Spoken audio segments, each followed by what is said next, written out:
sit back, see how I play it. Shots, just switched it up a notch. Let the dough cook on the stove. We turn the eye down, watch the pot. 10-17 around my chain, so I told the same amount of shots. Palm, I'm just down them hugging me, pockets keep growing out. And I had shit when I got out, had to snake my way to the top. That 2-man down who got him shot.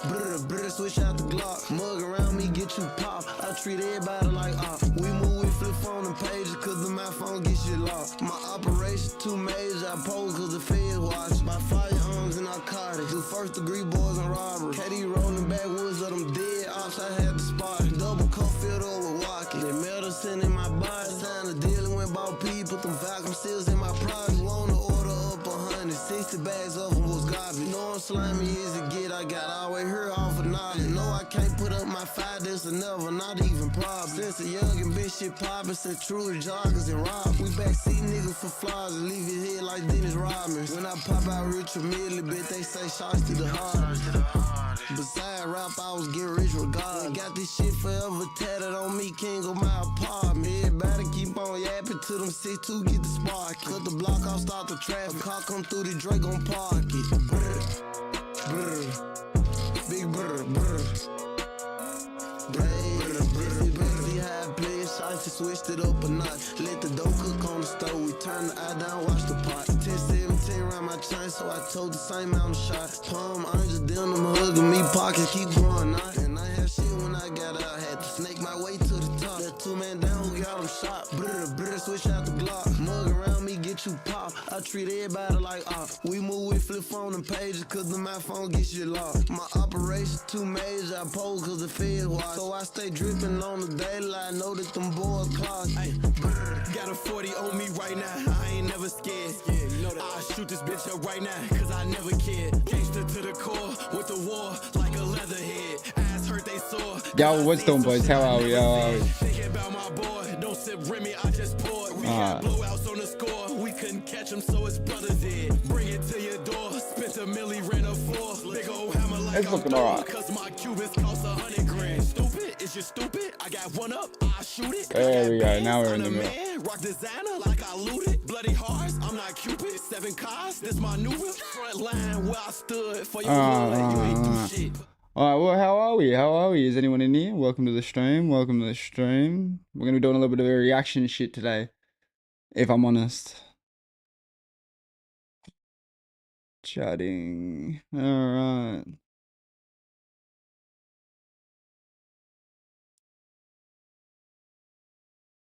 I don't really have many videos in the Discord at the moment, but I'm going to go live on YouTube Shorts as well. Yep. I'm alive. What's goody, bro? How are we? How are we? If you got any videos or anything you want me to react to, go have a sus in the Discord and link it in there if you could, brother. Ads were bugging? What do you mean ads were bugging? What, on this shit? I shouldn't have ads. I disabled them, I'm pretty sure. Yeah, bro, request whatever you want. I'm going to be reacting to a few things, eh? Oh, my phone. Forgot it was dead. All right.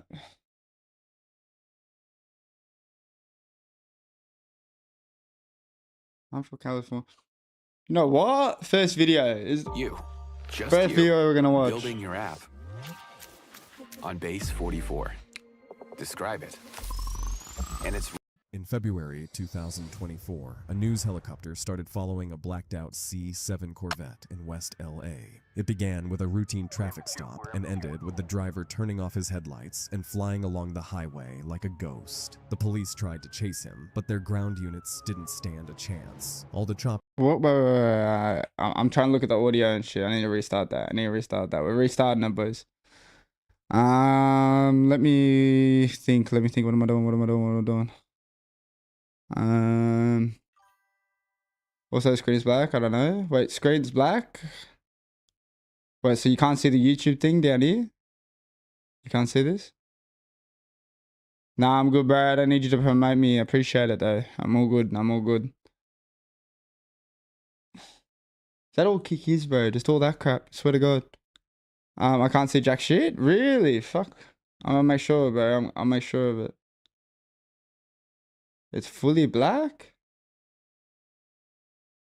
Give me a sec, lad. Give me a sec.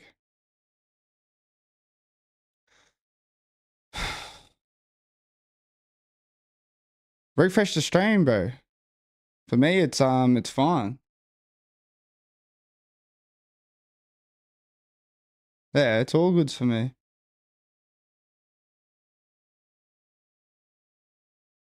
I love Twitch. Nams, what's goody, brother? How are we? Fuck, bro. You know, I was actually thinking about joining the Discord the other night, bro. I love Twitch. Twitch is ass. Luckily, I learned how to multi-stream. Nah, Twitch is good, bro. I don't mind it. I don't mind it, if I'm honest. Just chilling, bro. Why didn't you, basically? We're jamming 8s mostly. Yeah, I'll join every now and again, bro. Fuck it. I don't know. Fuck. That new COD, I don't know if I like it too much, if I'm honest, brother. Straight out. Yeah, the stream's all good, but alright. I can't see. I don't know what's going on with you, bro. Yeah, it's valid. Yeah, hard, eh? I don't know, bro. I'm fucking trying to do a few things, bro. Trying to do a few things, just staying consistent with the streaming. I know, you know. I can see. Oh, you can. Sorry, bro. Sorry. My bad. Not can't. Sweet. February 2000. All right, we're starting the video, though. The first video we're going to watch is the hunt for California's most wanted street racer. Nah, it's good, bro. Yeah, appreciate you, Nems. Appreciate you. Following a blacked out C7 Say Corvette in less. West LA. It began with a routine traffic stop and ended with the driver turning off his headlights and flying along the highway like a ghost. The police tried to chase him, but their ground units didn't stand a chance. All the choppers could do was watch on and give us this legendary footage. This is the story of that Z51. You'd think bro would have You would think bro would have ripped out the engine, the bottom engine of his car there. Fuck me. APD task force to stop him, and in the end, C51. even that wasn't enough. Things were downtown. West, that's the vehicle. No, yeah, he may have gone under. But where did all this begin? That's what In I'm August asking. 2023, an Instagram account by the name ThatZ51 made its first I think I've heard of this, post, bro. simply captioned, "Trying Instagram because TikTok I don't keeps think I have, taking my eh? videos down." And it's no surprise he was getting flagged. I've heard of that one, the other guy, the all black C6 or whatever, BRB grabbing food. Yeah, sweet, brother. No worries. Appreciate you for coming through, Nems, eh? You see, almost If anyone's new to the stream, make sure you chuck that follow button on. I'll be doing this consistently. We'll get back to the video, but reckless driving, dangerous stunts, and lots of taunting the cops. In his videos, he'd drive right by police. So he's like without Squeeze Benz.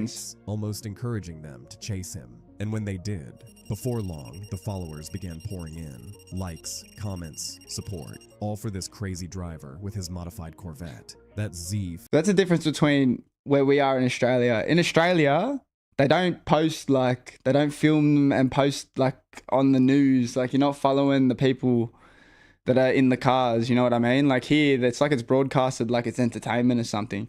51 built his name on running from the police, but any street racer will tell you the biggest thrill is when you nearly get caught. And soon enough came his closest call of all. The February 2024 Wow. chase began in familiar That is dark. circumstances. Driving without any plates, that Z51 Usual. was flashed down by an unimpressed police car, and he didn't hang around. Running from the cops was no biggie. He'd done this 100 times before, but tonight was different. As he looked up, his heart dropped. First he saw the police chopper, then the television. My question is, how does this guy know all this? That's what I want to know. How does he know all knew this? He could win, but the helicopters didn't play by street rules. At first, he panicked, making mistakes he usually never would. Ooh, We jumped the gore point onto that's redder. Then Could came ripped the off his 5-minute bumper. stretch that turned him into a legend.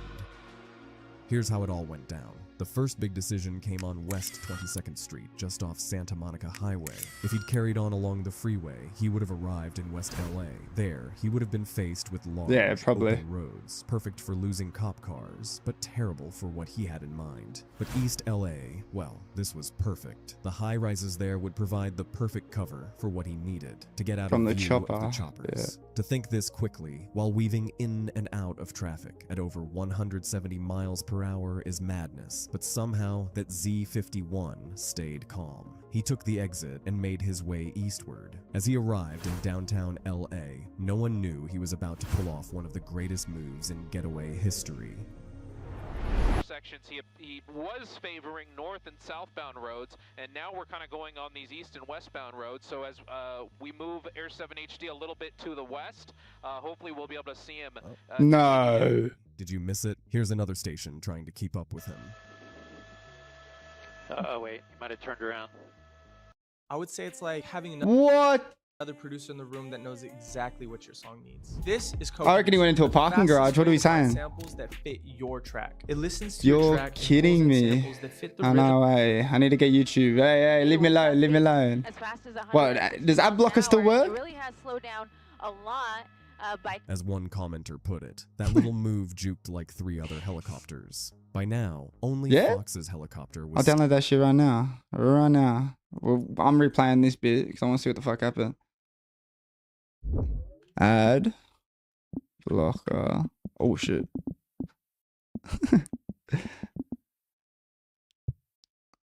Alright, sweet.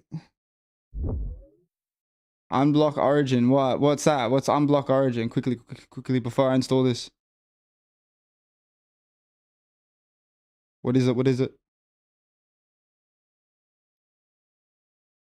Better? Alright, bet. You block. Yeah, fuck, I'm reading wrong today.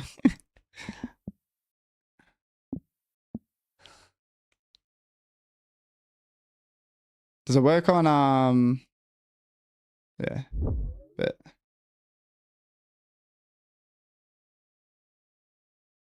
Alright, we'll give it a go.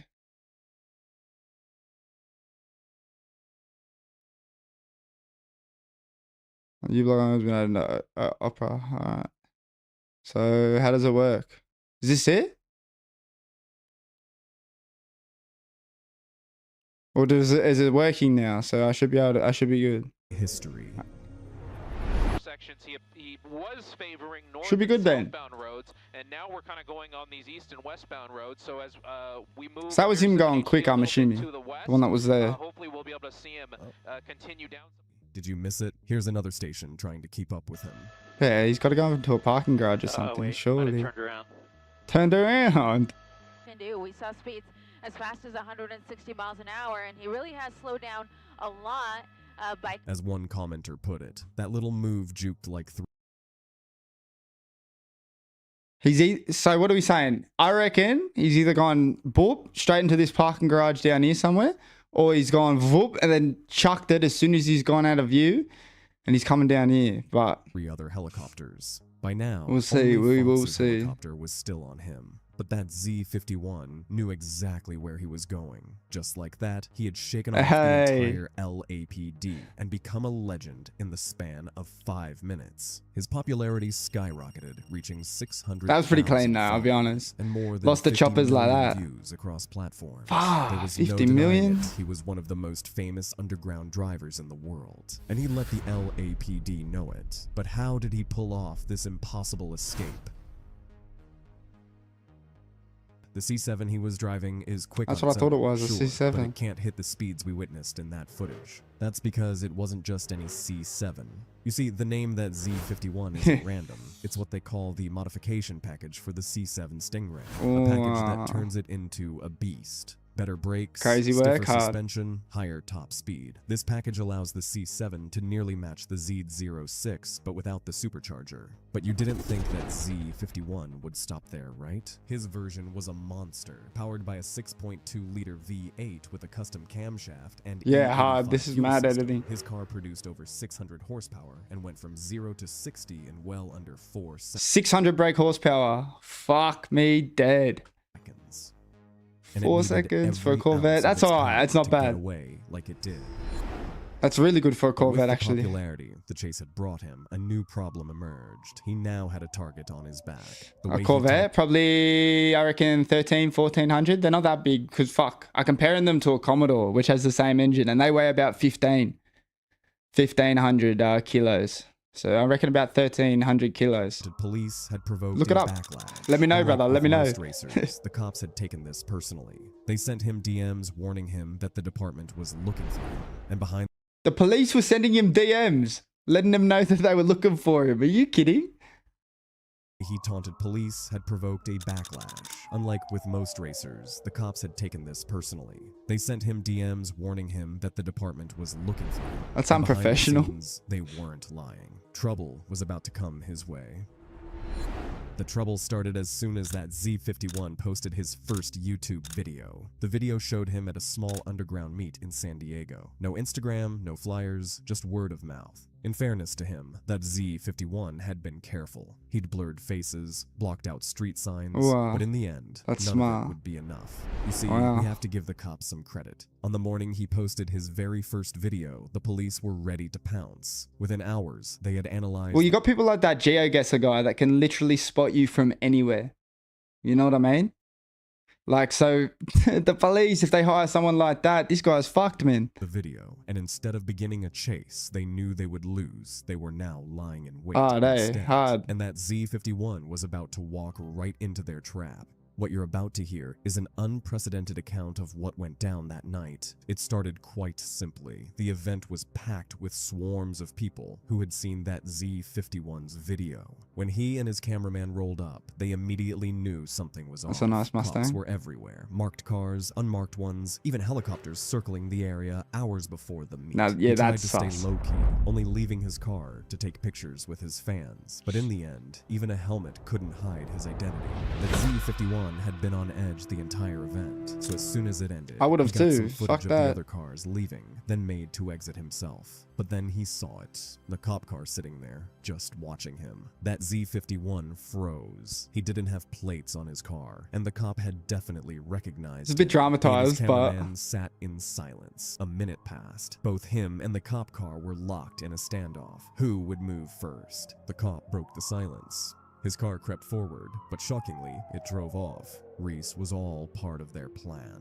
As soon as that Z51 hit the highway, there was chaos. Cops They're everywhere, gone, racers bro. being pulled over, cars getting towed, people being arrested on the hard shoulder. From the car, mate. cops had set the trap, and now they were Yeah, it closing definitely makes a good story, though. Z51 tried to blend in, pushing ahead slowly and hoping to meet up with the other drivers. With cop cars all around him, he made it through. But then the real trouble began. He lined up against a Mustang, and after a countdown, they took off. Bro's racing in a situation like this. He's just had a head-on-head with a fucking cop car. And now he's like, yeah, fuck it. I'm gonna line up with this fucking Mustang real quick, eh? Fuck it. But then What the a real G. trouble began. He lined up against a Mustang, and after a countdown, they took off. That Yeah. Z51 shot off the mark, hitting 60 He's gonna miles smoke per a hour Mustang in 4 easily. seconds flat, then 100, then 120. The needle kept going. And then Hard at out, eh? What a video. 140, he passed a marked Explorer. This wasn't new to him, so he killed the lights and gunned it. But still, he couldn't shake the feeling that had stayed with him all night. So one thing I want you to know, which I found interesting, was people that cut their lights have a kill switch for their brake lights as well. So when they push on the brakes, they don't the brake lights don't show up. Just a quick little fact that I'll check that in there, but let's get back to it. Something felt off. Moments later, his fears were realized. Headlights appeared behind him, flashing red and blue. He gunned it. He was headed south, 4 exits from the Mexico border. He knew he had to get off the highway. Bro's heading to so he Mexico. tried an exit. Bro's Blocked. fleeing. Then another, also blocked, with spike strips this time. He dodged them and stayed on the highway. They As knew did what he so, was gonna a do. grim realization started to dawn on him. This wasn't just some random chase. They knew exactly who he was and had planned for it. You So see, he's all fucked. the time that Z51 had taunted the police, they'd been preparing for his arrest. What are you saying? You reckon they did these little clipboards for this motherfucker? I don't know about that. He didn't know it at the time. It's funny, but an it entire does make a task good force had been story, I'll be set, honest. Dedicated to stopping him, and now the cops were all set to execute a carefully constructed catch.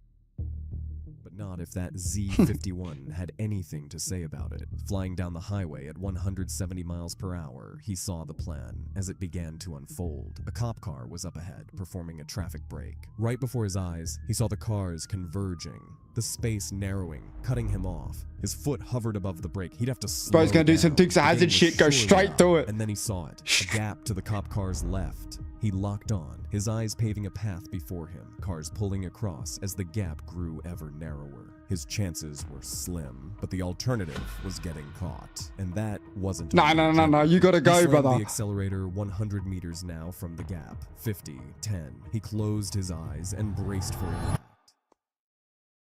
But it never came. He'd made it through with less than a car's width to spare, and he was in the clear. The ground units had, He had no so much chance of keeping charges. up with him now. But then his mind flashed back to the February chase. It wasn't the cars he had to worry about. It was the helicopters. 2 of them, circling directly above him, completely blacked out and using heat vision. He'd escaped them before during his LA run. Why couldn't he do it again? As he looked around, he knew exactly why. In downtown LA, the buildings had been massive and there was cover everywhere. San Diego was different. Near the border, there's nothing at all to hide under. His hope began to waver. In his mounting desperation, one final idea came to him. If he couldn't hide from the helicopters, maybe he could lose them another way. The only option was to go where they weren't allowed to fly, the airport. That Z-51 streaked towards downtown San Diego, leading the police on a nearly 50-mile pursuit. What's he gonna do? Downtown, Go on a at the fucking cargo airport, was his plane? last shot, but the police already knew it.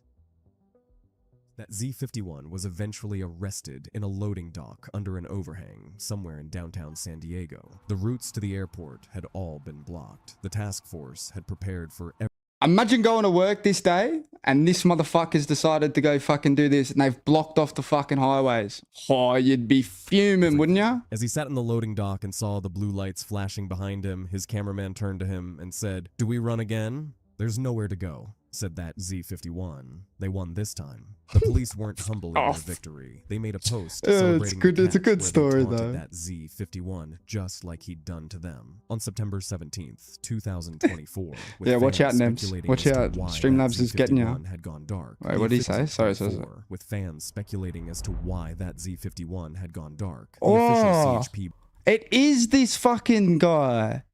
I think that's the license plate that he had on the car when I remembered him in a couple of videos back. Wow. It actually full might be this guy. Yeah, I think I recognize him too, eh? 51. I thought it was a just like blacked he'd out done to one, them. not a On grey September one. 17th, 2024, I can't with fans swear. speculating as I'll to take why that off. Z-51 had gone dark. The official CHP border division posted this. Then 2 months passed without a word, until that Z-51 finally broke his silence, confirming to fans that he'd been arrested and was now out on bond. Check out that Yeah, hard. I think I have too, on eh? Instagram at the link in the description. And also don't forget to subscribe to my channel so you get notified when we upload our next episode. You know what? Entertaining. That was a good fucking video. I'm liking that one. And, oh, he's only got 5K. Oi, anyone that's in here, go subscribe to the bro. Fuck me dead. That was a good video, bro. Cracker. Vid. Fucking oath. That was nice. Yeah, good content, bro. Good content. That was nice. All right, I'm sussing out Discord. If anyone put anything in the Discord, let me know. I'll have a look now. Oh, wow, I can't believe that video was like that, though. That was all right. I was impressed with that. Right. Where is it? Where is it?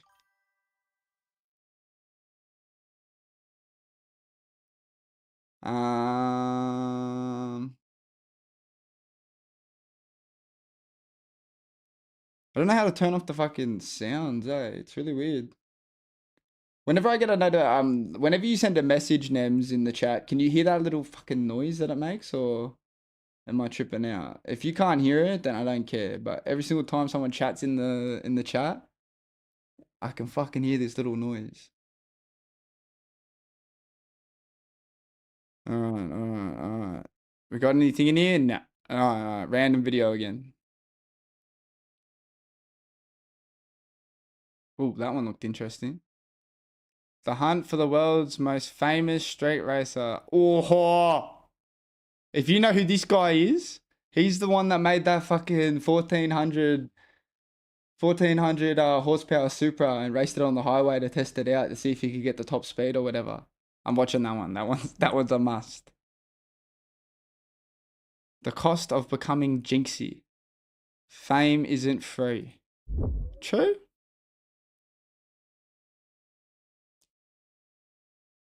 Oh yeah, shit. Should probably go on, what's it called?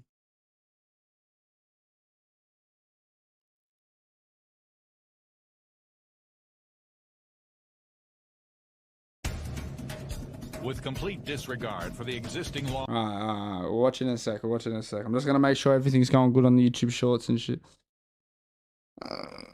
If anyone's in here, make sure you chuck that follow button on, subscribe, do all those good things. Appreciate everyone for coming through though.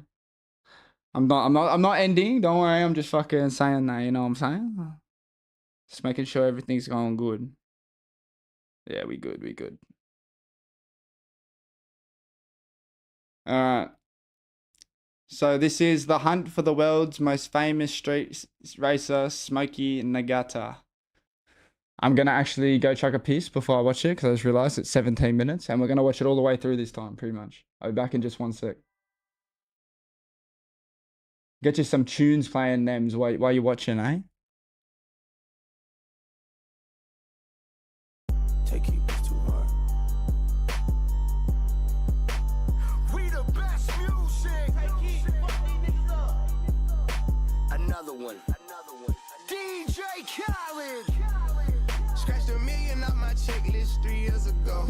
At 2 zeros to the 1, I'm in a different mode. It's my life, do what I want, I be with different hoes. You know the pick and roll, I picked her up and sent her home. I got rich, I'm strong, we get them in and get them gone. You know Travis just got out, I ain't have to put them on. We the ones who got the numbers to put the city on. It's the middle of the summer, I got a hoodie on. My demon time ain't nothing nice, I try not to wear nothing tight. I came up off of shooting dice, yeah. My little brother ain't living right, my sister them doing alright. My cousin them still serving life, yeah. Seen the robber digging, I seen the preacher get caught for cheating. I break the bank for one of my people. I said I'm the one, they didn't believe me. I show them the facts, now they all need me. I'ma get cake as long as I'm breathing. They making it hard, this shit really easy, yeah. I'ma turn up on a hater every chance that I get. I want the biggest watch that they got, don't care if that shit hurt my wrist. All these hoes fuck on us all, I wish I would claim that bitch. They get hard when they get guns, we got a hood full of sticks. Soon as they say we can't come, you know we'll run around that bitch. You can mix me with that shit, you know I live in the mix. Money, cars, and clothes and hoes. You know I live in the mix. Money, cars, and clothes and hoes. Yeah. She think I'm a regular rapper, I'm not. One person come tell me we fucking you block. Watch me run this shit to the tip of the top, yeah. Keep going.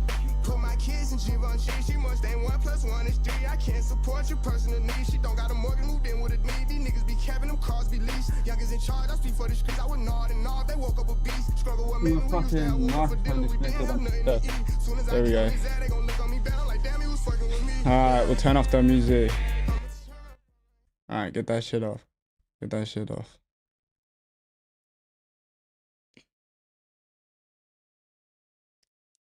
Thank you for subscribing, Nems. Appreciate you so much for coming through, eh? You're a fucking legend, bro.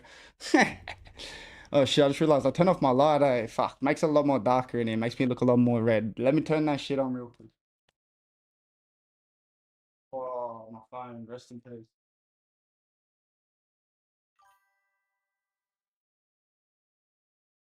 I need to get proper, like, lights or something, eh? Like, to be able to do this. But yeah, this video is called The Hunt for the World's Most Famous Street Racer.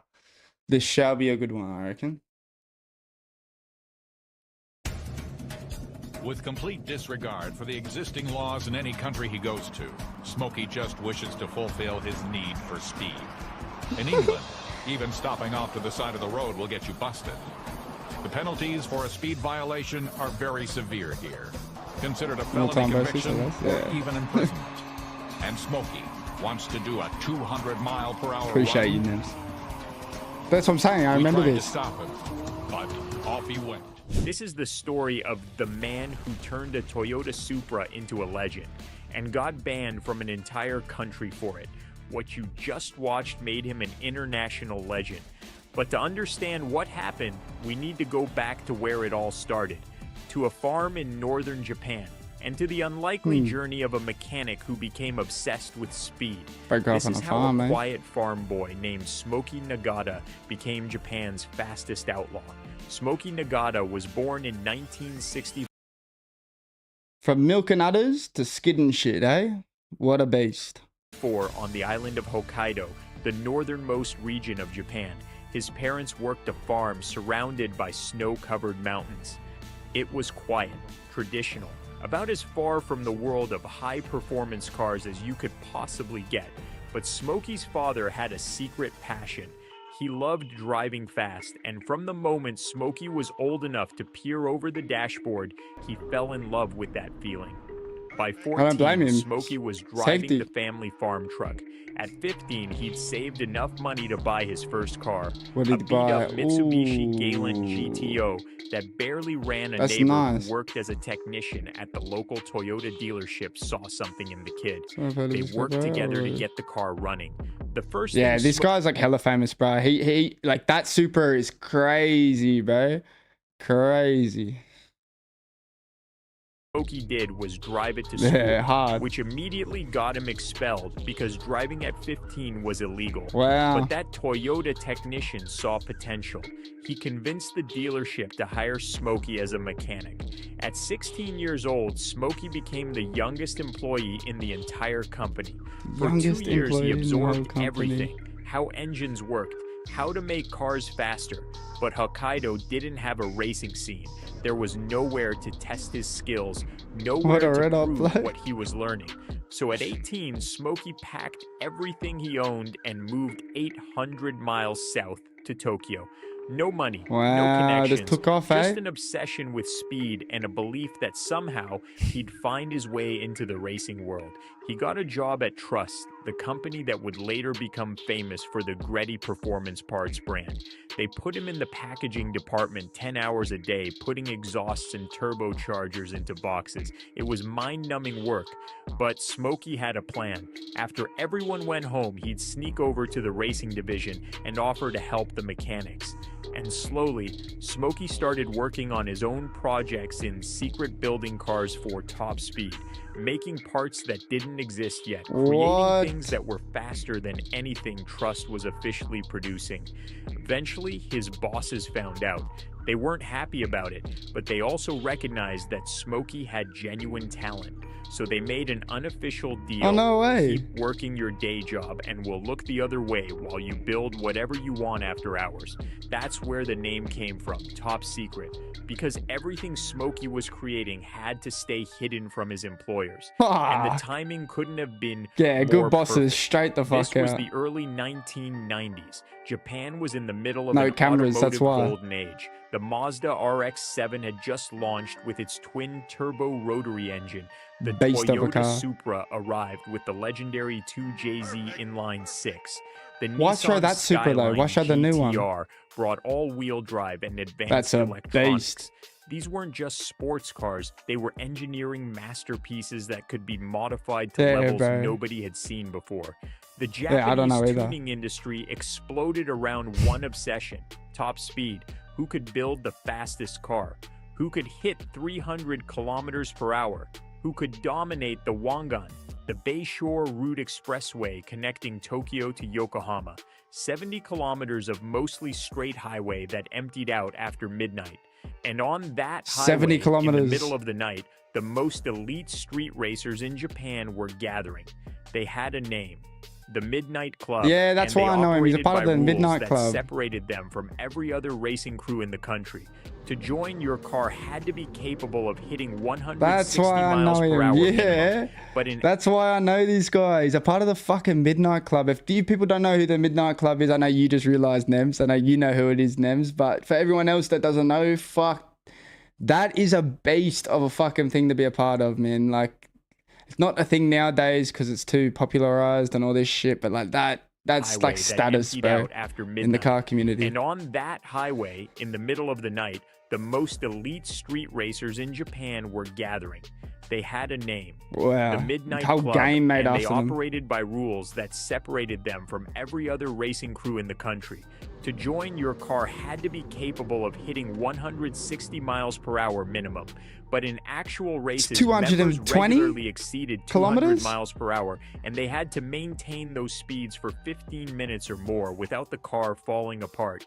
That meant every build had to be engineered for reliability, reinforced chassis, advanced cooling systems. Oh my god, can we just admire this? Just real quick. 3, 2, 1. Let's go. Aerodynamic modifications, everything Yeah, optimized crazy. for sustained Understatement. high speed. The membership process was brutal. 1 full year as an apprentice, attend every single meeting, and meetings weren't advertised. Members were wanted. Criminals, locations were communicated through coded messages in newspaper classified ads that only members could decode. Only 10% of apprentices ever became. They had like a little code language that they would put in the papers that only the members knew what they were talking about. Like, what the fuck? Members. The club had one absolute rule: never endanger civilians. The cars they built were insane. Modified Nissan Skylines, Mazda RX-7s, Toyota Supras, Porsche 911 Turbos. The most famous was the Blackbird, Chairman Yoshida's purple Porsche 930 Turbo that supposedly cost $2 million to build and could exceed 217 miles per hour. Japanese police were limited by law to about 105 miles per hour. The Midnight Club was running. Oh, so bro just went over 105. Like, they're just giving up. Like, fuck. He's too quick. Literally, what they say in Tokyo Drift is the truth. Nearly twice that speed. Catching them was virtually impossible. Squeeze Ben, shout out. There's a persistent rumor that Smokey Nagata was a member of the Midnight Club. The timeline fits. The philosophy matches. Oh, but 100%. Smokey himself has always denied it. The truth is, Smokey was running in the same world, following the same code, but building his reputation under his own name. In 1991, Smokey left Trust and founded Top Secret as an official company, a small garage in Chiba. Oh, he went official. That's right. Now he's on the market and all that shit. So now it's not like, we'll see what's going to happen here. And founded Top Secret as an official company, a small garage in Chiba, and he started building the car that would change everything, a Toyota Supra, but not with the famous 2JZ engine. Smokey ripped that out and installed an RB26 from the Nissan Skyline GTR. Forged internals, twin turbochargers running 30 psi of boost, over 1,000 horsepower. He called it the 0 to 300 because it shattered records in the 0 to 300 kilometers per hour category. Smokey took that car into Tokyo tunnels at night and filmed himself weaving through traffic at over 200 kilometers per hour. Weaving through traffic, okay, started bro's a spreading beast. through Japan's underground car scene. Smokey's reputation grew, but Japan wasn't enough. Smokey wanted the entire world to know what Japanese tuning shops could accomplish. You have a good night, brother. I appreciate you for coming through, eh? Appreciate it a lot. Talk to you soon, thems, alright? And in 1998, an opportunity arrived. A British magazine called Max Power, one of the biggest modified car publications in Europe, invited Smokey to bring a car to a motor show in the UK. Smokey shipped his gold Supra to England. He brought a film crew from the Japanese magazine option to document everything. And somewhere during that trip, someone suggested an idea that would change Smokey's life forever. Let's find out how fast this thing can actually go on a public road and film the whole thing. Smokey had to return to Japan briefly for drag racing season, but he came back to the UK in November with one goal: hit 200 miles per hour on a British He did it on British roads. What a sick cunt. Motorway and prove that Japanese tuning could compete with anything in the world. They chose a section of the A1M motorway north of London. Wide, flat, straight, and at 4 a.m. on a Wednesday morning in early November, completely empty multiple cameras were mounted to the car. And at exactly 4 a.m. on November 4th, 1998, Smokey pulled his Supra onto the shoulder of the highway. What happened next became one of the most infamous moments in automotive history. Smokey rolled into the middle lane and stopped the car completely. Then he dropped the clutch and did a massive burnout in the middle of the motorway. The fucking Automotive history. Smokey rolled into the middle lane and stopped the car completely. We gotta find the video of Then he this. dropped the clutch and did a massive burnout in the middle of the motorway. Tire smoke filled the air. Then he launched. Alright, we are gonna find the video of that real quick. Smokey. Oh shit. No, I got V12 Supra. What?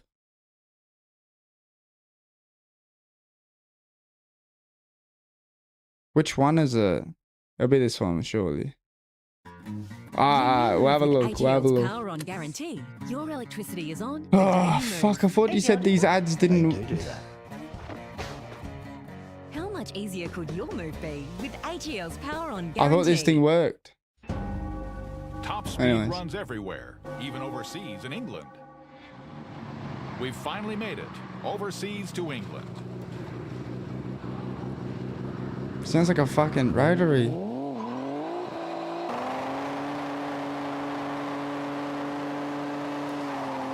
There's the burnout. Smokey here on its strange quest for high-speed runs. He looks like a mild-mannered fellow, but in fact, he likes to pull really crazy stunts. Everywhere he goes, one burnout after another. He travels to other countries just to waste away tire rubber. He's a lunatic, I'm telling you. Wherever he goes, burnout, eh?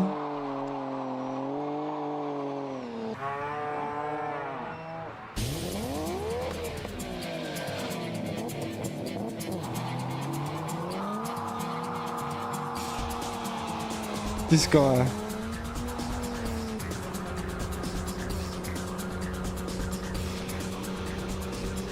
He brought his car all the way to England to do what? Yes, you guessed it. A top speed attack. イギリスロンドンの M ロード、これから0300キロ行きます。 He said, this guy's a beast. Anyone who fucks around is gonna find out. 非常に寒いです。 Don't believe me?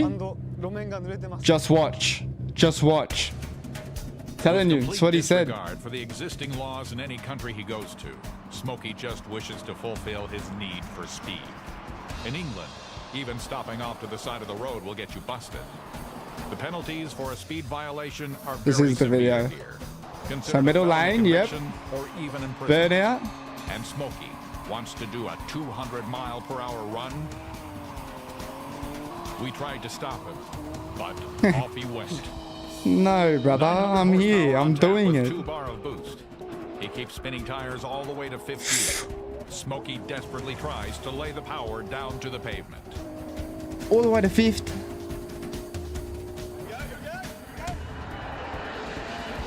Look at all the speed cameras going off.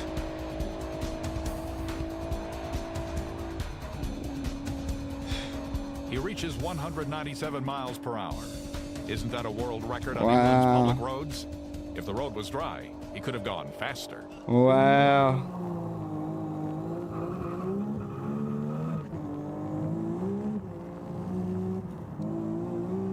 Let's take a look at the onboard camera. What's doing, everyone on YouTube? Fucking quickly, shout out to Void, shout out to Kira, shout out to I don't play Roblox. Hey, what's going on, everyone? How are we? Welcome, welcome, welcome.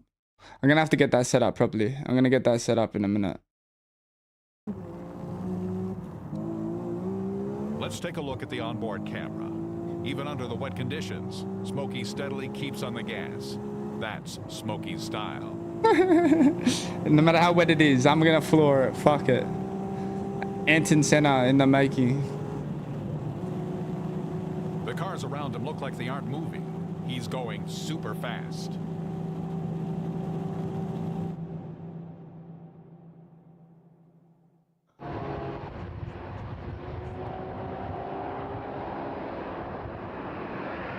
Just when Smokey was satisfied with his run, he gets some company. No, we're gonna stop watching this video. I'm just gonna get the YouTube chat up real quick.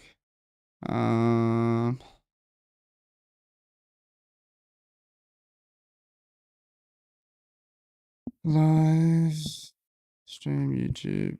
I'll take it over here. Give me a sec, boys. Give me a sec.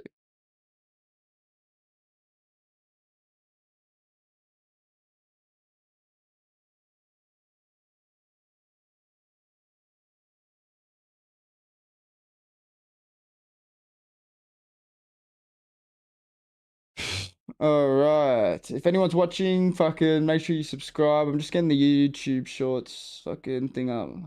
Chat up real quick over here so I can read it at the same time. Give me a sec, boys.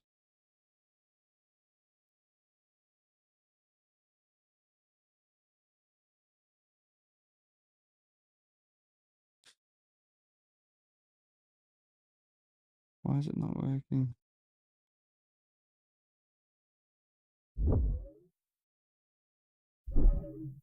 Alright, there we go, there we go, there we go, there we go. Alright.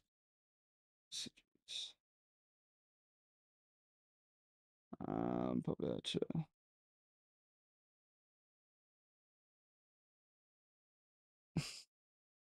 Alright, if you just want to join the Discord, I'll get you the link real quick as well for the YouTube shorts. Invite. Alright.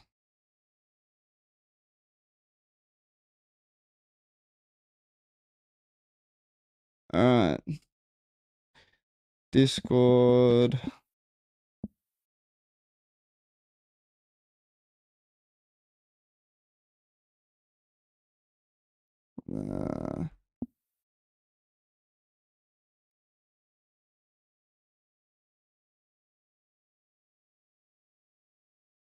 Alright, there we go. Hit message. Hey. Alright, we'll get back to it. We'll get back to it. The Supra accelerated completely of history. Smokey rolled into the middle lane and stopped the car completely. Then he dropped the clutch and did a massive burnout in the middle of the motorway. Tire smoke as we filled saw the just air. before. Then he launched. The Supra accelerated violently. The speedometer climbed 100 miles per hour, 120, 140, 160. But on the first run, the engine started running lean. Smokey backed off immediately. They made adjustments, tried again. On the second run, something else went. Bro saw his bank account going down. He's like, no. Pull the car over, get this shit fixed, and then we'll go for it. Wrong. At 190 miles per hour, the hood started rattling. The aerodynamic forces were trying to rip it off the car. Smokey backed off again. More adjustments, third run. Everything held together. The engine screamed. The turbos spooled. The Supra hit 194 miles per hour, just 6 miles per hour short of Smokey's goal, but still the fastest speed ever recorded on a British public highway. Wow. And then Smokey saw blue lights in his mirror. Of course. West Yorkshire police had been watching the entire thing. They'd clocked him at 194 miles per hour and immediately began pursuit. But there was no dramatic chase. Smokey didn't run. Wow, they clocked him at that fast? Over. The police Fair arrested enough. him on the What's spot. he gonna do? Get away? The Supra was impounded. I mean, he probably would have gotten away. All right, fair enough. But if he got away, I reckon somehow he would have got caught. That car became legendary after this video, so he would have got caught eventually. And Smokey spent the night in a holding cell. The next morning presented a problem. Smokey didn't speak English. Nobody at the police station spoke Japanese. Oh, shit. They had to find a translator and arrange legal representation. The magistrate's court hearing happened that same afternoon. Smokey's defense was almost comedic in its simplicity. He claimed that he'd simply accelerated to a high speed. There happened to be cameramen present, pure coincidence. The court wasn't convinced, but they also didn't throw the book at him. Smokey was fined £155, roughly $250. That's His it. international driver's license was suspended, and he received a 10-year ban from entering the United Kingdom. No prison time. Fair enough. So he did just get a slap on the wrist, which is fair enough. But like, fuck me dead, bro.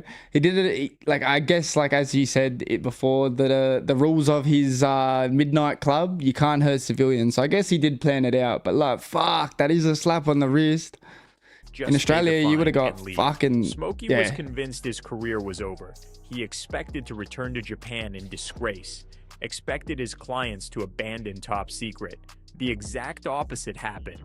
By the time Smokey reached his hotel the next morning, the story had exploded across every major newspaper in the UK. The Japanese media picked it up immediately. American car magazines followed. And the grainy footage from the cameras mounted on the Supra started spreading across the internet. As they would. This was 1998, before YouTube, before social media platforms.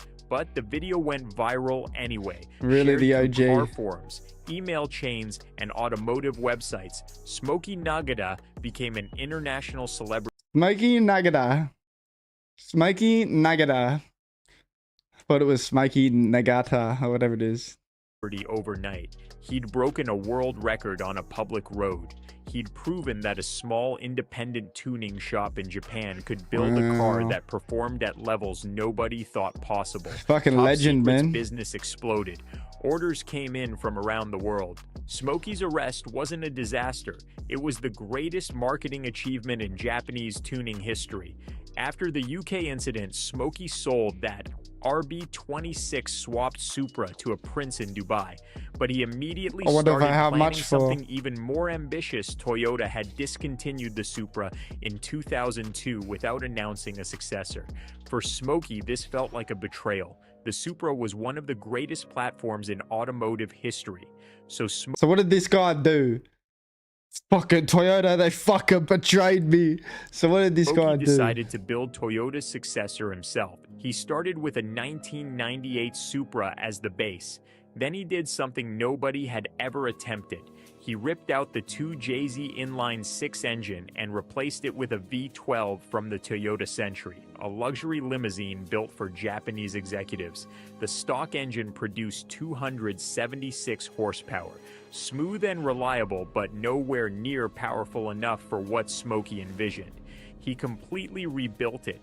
Forged pistons, forged connecting rods, custom camshafts. Then he added twin HKS ball bearing turbochargers, a wet shot nitrous oxide system, 2 separate engine control units to manage everything. The result was 930 horsepower and 745 pound-feet of torque. Installing a V12 into a car designed for an inline-6 was borderline insane. Yes. Smokey had to manipulate every millimeter of space in the engine bay, custom motor mounts, custom cooling systems, custom exhaust routing. Everything was fabricated from scratch. He paired the engine with a Getrag V16 1/6-speed manual transmission because the stock gearbox would have disintegrated under that kind of power. Then he painted it in Top Secret's signature gold. In 2008, Smokey took that car to the Nardo Ring in southern Italy. It's a 7.8-mile circular test track with banked corners, specifically designed for high-speed testing.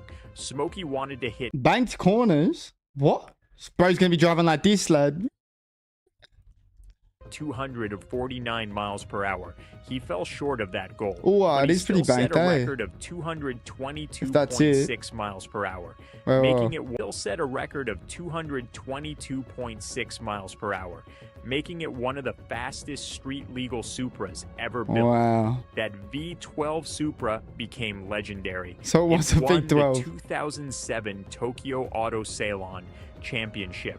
It appeared in magazines around the world. As it would. And it proved Smokey's core philosophy that a small independent shop with the right engineering approach could outperform major automotive manufacturers. Top Secret expanded into every form of motorsport. Drift racing, drag racing, time attack, circuit racing.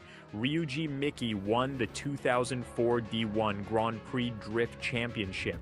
Driving a top-secret Nissan, Sylvia Smokey built an all-wheel drive Nissan 350Z with an RB26 engine swap specifically for the Pikes Peak hill climb and finished at the top of his class. Wow. And throughout all of it, Smokey never stopped doing high-speed runs. He hit 212 miles per hour on the German Autobahn. He hit 197 miles per hour in the UK after his ban expired. He documented everything and released it through magazines and DVDs. The footage kept spreading. The legend kept growing. The hunt for Smokey Nagata wasn't a dramatic police pursuit with helicopters and roadblocks. It was one arrest in the UK in 1998 that resulted in a small fine and a travel ban. Japanese authorities never seriously pursued him despite countless illegal runs documented on video. Part of that was Smokey timing. Nagato. Part of it was skill. Part of it was that Smokey genuinely never put civilians at risk. Wow. But mostly it was because Smokey's stunts served a larger purpose.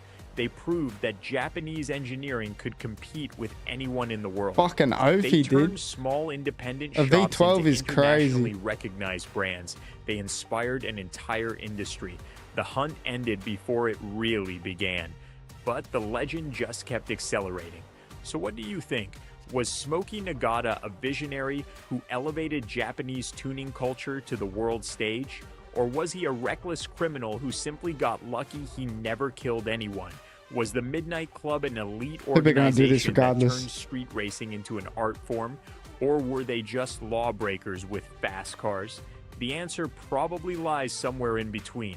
But what's undeniable is that both Smokey and the Midnight Club achieved something remarkable. They pushed automotive engineering to places it had never been.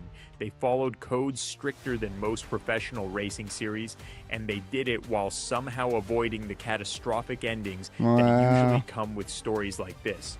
Drop your thoughts in the comments, and if you want more videos about the people who I'm not push giving everyone a automotive subscribe, but I culture give them a fucking past like. every reasonable limit, hit that subscribe button because the next one's coming fast. Fair enough. That was a fucking awesome video. Wow. Fucking beast of a bloke, I'm telling ya. Fuck.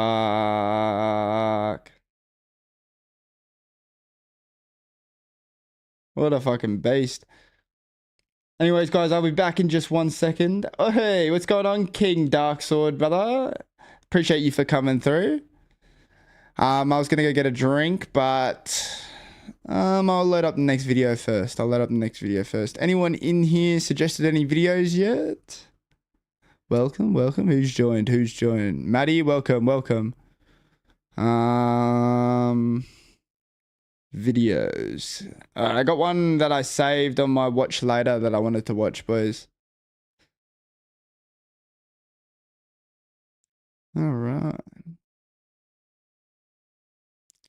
Watch later. This one. The internet wasn't ready for our show speed. Started watching the first 2 minutes. I was like, you know what? I'm gonna watch this on stream.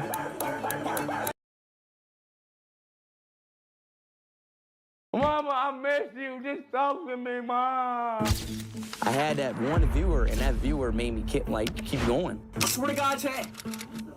Don't give a fuck. All right, okay, all right.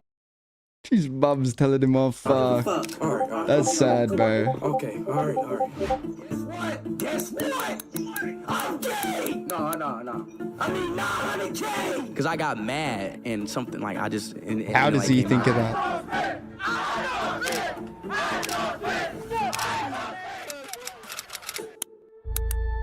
Growing up there, it was, I wouldn't say it was hard, not so well neighborhood, you know. I had a lot of fights. I seen a lot of stuff. It's Ohio, like just growing up there is so many shit just happened. I don't know much about a lot of Ohio. dogs in Ohio. That's how you got fast. Yeah, when I was a kid, I was always just somebody who just wanted to have fun and just make people laugh. Like even in school, you know, I used to get in trouble. I was just a troll, really a class clown troll. Just for trolling, being a class clown, just like, you know, doing crazy stuff. I used to dance, like in the talent shows. So when I was younger, I was always like, I played sports. I played football, basketball, whatever. I played football. I was like a 4-star, 5-star. You can look up my name. I was one of the best slots in Ohio. Oh, he couldn't find it. I actually want to see what his stats were. But fuck, alright.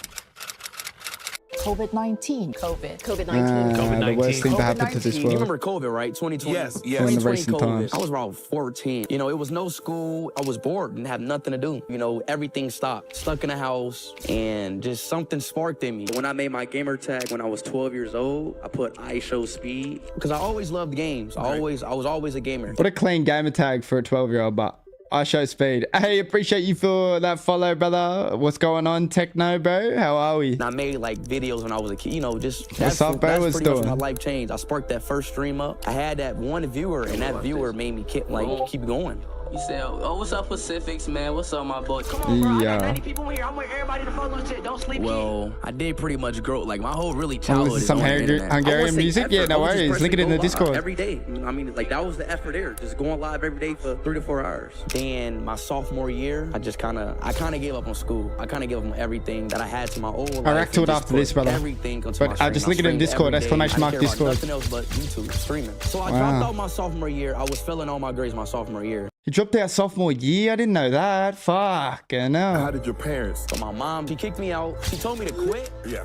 Or I'm leaving. So I'm like, I'm out. You know, like I'm not about to stop. Not feel bad. He was on a Don't roll. feel sorry for me. Don't show no sympathy for me, bro. If YouTube does not work out for me, man, I'm gonna just go back to being a regular kid, bro. You feel me? You know. Eventually, I will expand my YouTube. Like, What the fuck, bro? Like, bro, stop spam calling me. I love streaming. I want to really perfect it because I really love the game of streaming. Like, I love the industry. Sent it in the reaction suggestion. Yeah, bet, bro. I'll react to it after this. No worries. 2022. What happened then? £1.79 through Super Chat. What? This is the fucking Cristiano Ronaldo. Sui. This one, isn't it? Soccer football team do you support? Cristiano Ronaldo, Sui. What's good, Pablo, bro? What's good? Sui. And that really took him off, eh? TikTok is the reason why I moved. 2021, my clips was going viral on TikTok. I'm just now finding out that I'm a whole meme. Like, bro, people making TikToks. That's crazy how I'm a real live meme. Simple as that, bro.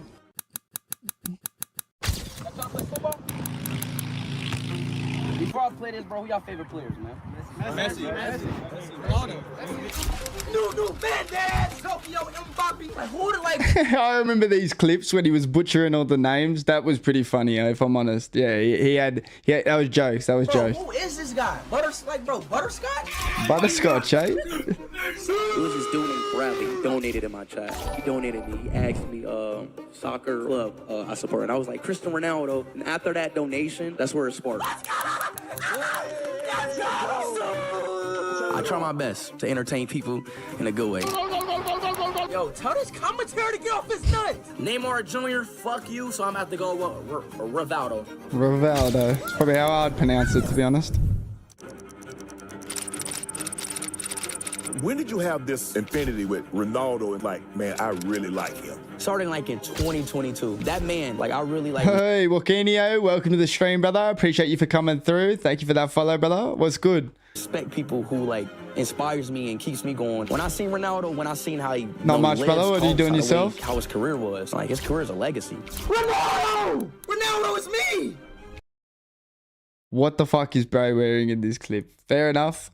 There's people that are like that, but Spade's not like that, eh? I don't think so, at least. Is it true that you got Ronaldo's face tatted on you? Yeah, right here. I love you, Ronaldo! Truthfully, does Ronaldo know me? Yeah. Obviously. Everyone knew who you were at one I point. can't wait to meet Ronaldo. I cannot wait.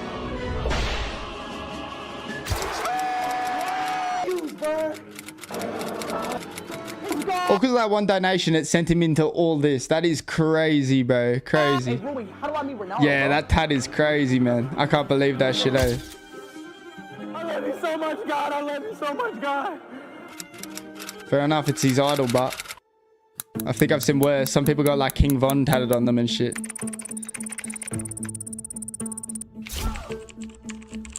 No, I'm I love traveling. I love, like, I feel like I'm in a different, it just makes Yeah, life the traveling better. streams took him off to a different level, bro.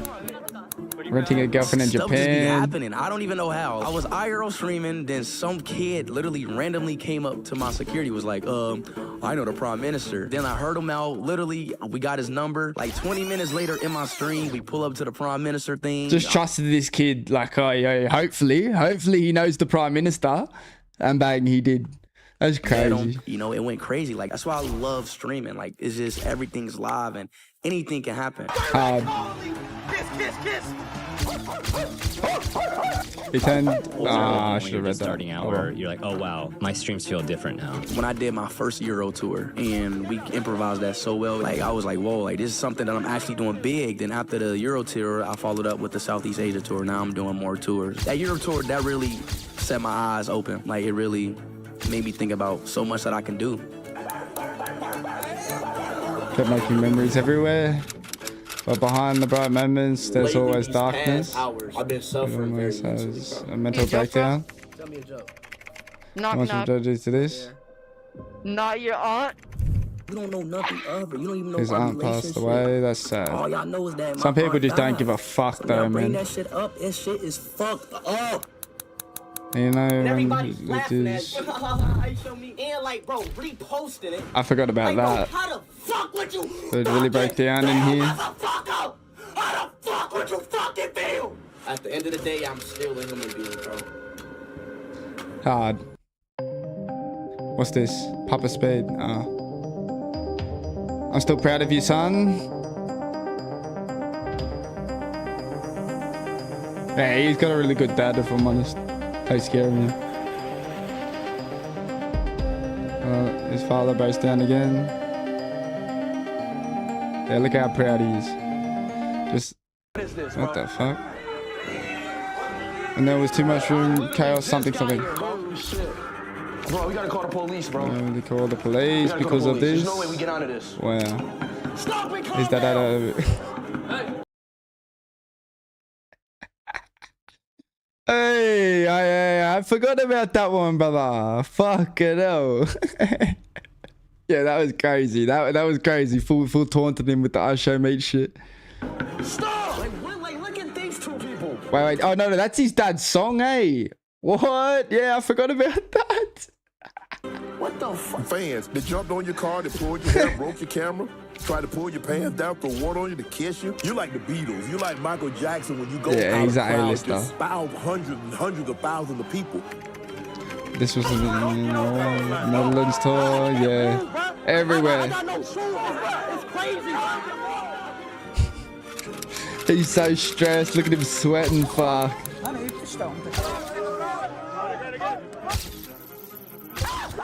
Wow. Fuck that.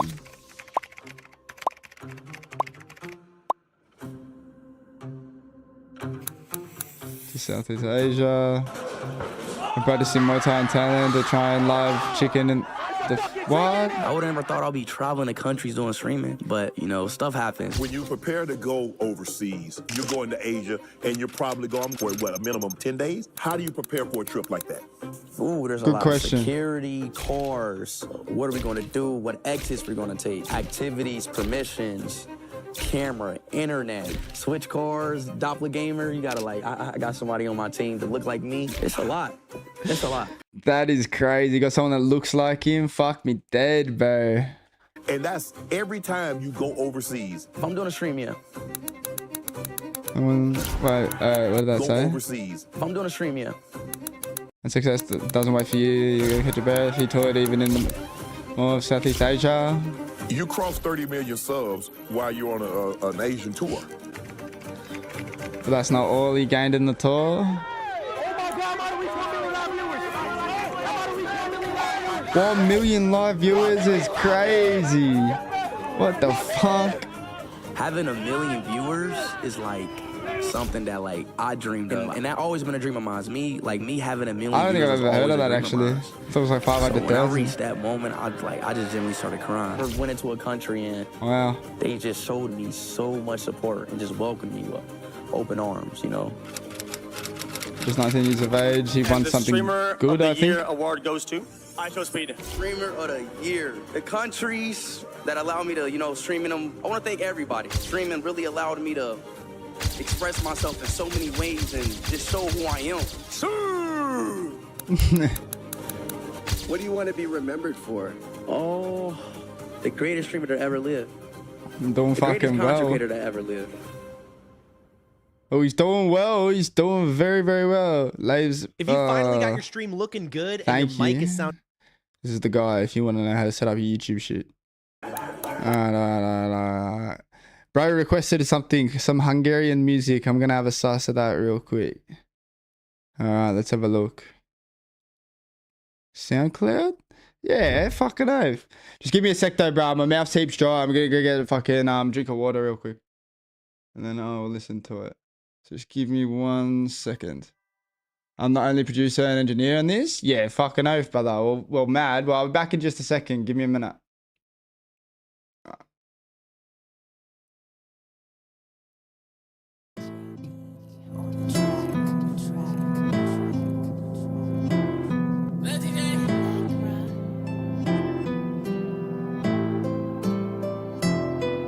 Yeah, I think it's time to shine. I've been waiting so long.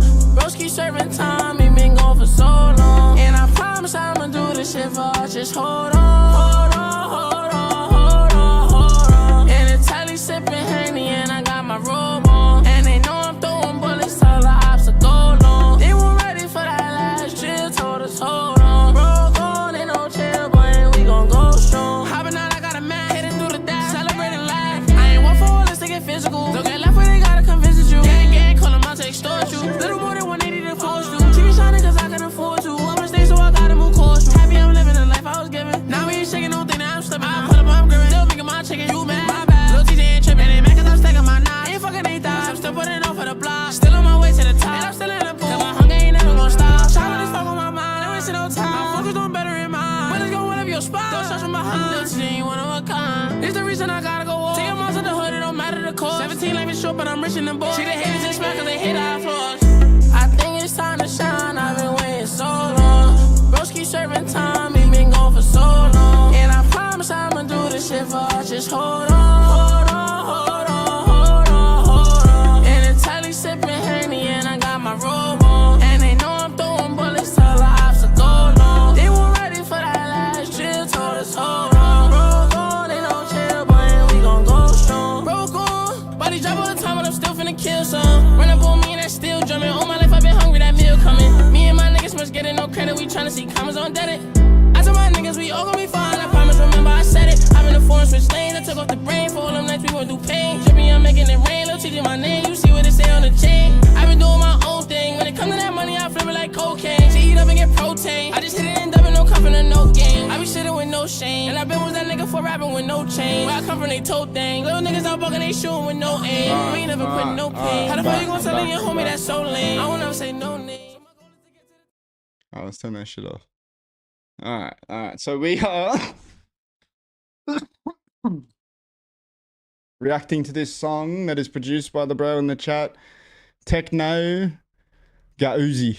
That's how I'm not too sure if I pronounced your name right, but that's my attempt, brother. Alright, let's give it a go. Fuck it, that was scared the fuck out of me if I'm honest. It's so loud. I need to turn that shit down a bit. Where is it there? Alright.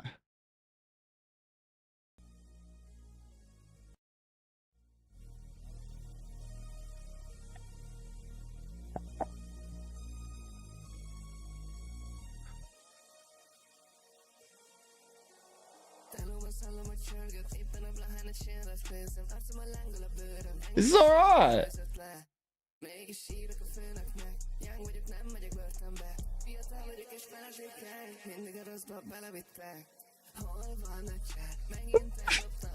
You know what?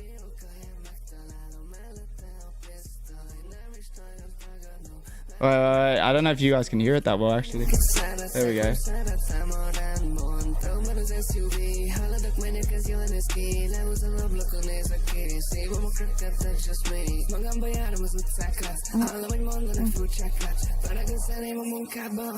This is alright.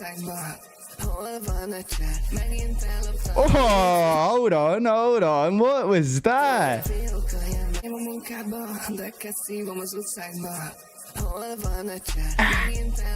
Oi!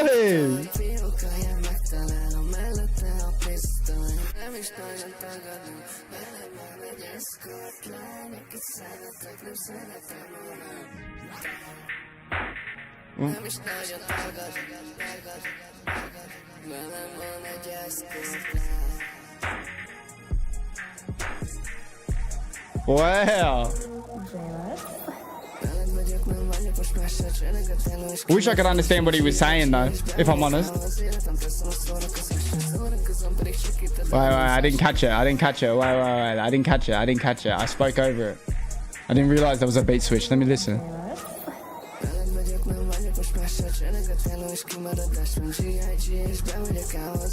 Hey!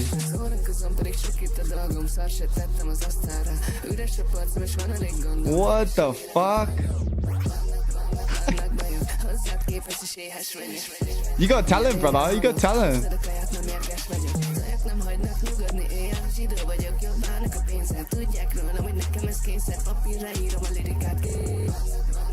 That little effect, that was hectic.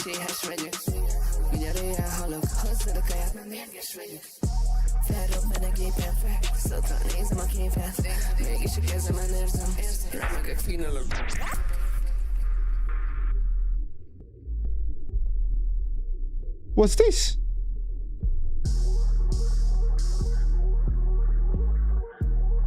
Were you just showing off your skills now, Techno? Yes, you are.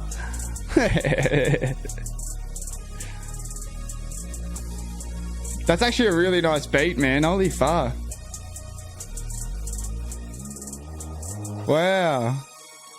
Brother, message me on Discord. I've got a few people maybe in Australia that might want to work with you if you actually engineered and produced that. Dead set, bro. Fuck me dead. That was cracker. That was really, really good, man. I wish I could understand. Whoa. Oh, shit. Another song started playing. I'm like, what the fuck's going on? Wow, that was impressive, bro. That was really impressive. Message me on Discord, man. Swear to God, that was really good. There was a video that I wanted to watch the other day. Fuck, I'm actually impressed with that, brother. Fucking hell. If you got any more shit, link it and I'll react to it in the future, man. That was fucking really, really nice. The car that terrorized an entire community? Yeah, the content dilemma. All right, this is what we're gonna do. My my mouse has got this feature where I can do a little like. That's my bait too. Wow, you made the bait, cuz. Fuck yeah, definitely message me, bro. Definitely message me. I've got some shit that I want to show you, and we might be able to work together. Fucking oath, bro. That's mad. I got a few Australian motherfuckers that maybe want to work with you. If you're keen, bro. They'll pay, obviously, but fuck. I'll let you know, bro. We'll talk in the DMs. But where did my YouTube chat go? Fuck. There we go. Alright, so we're going to listen to we're going to react to a random one, boys. You ready?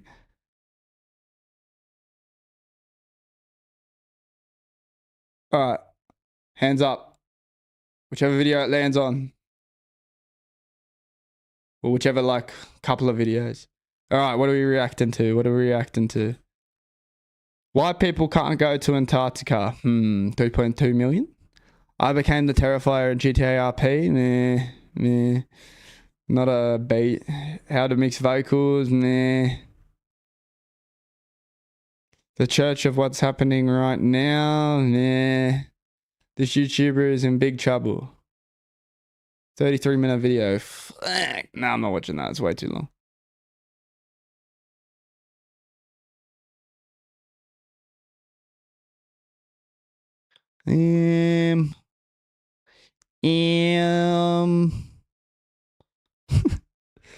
How Mr. Beast made 30 celebrities fight for $1 million.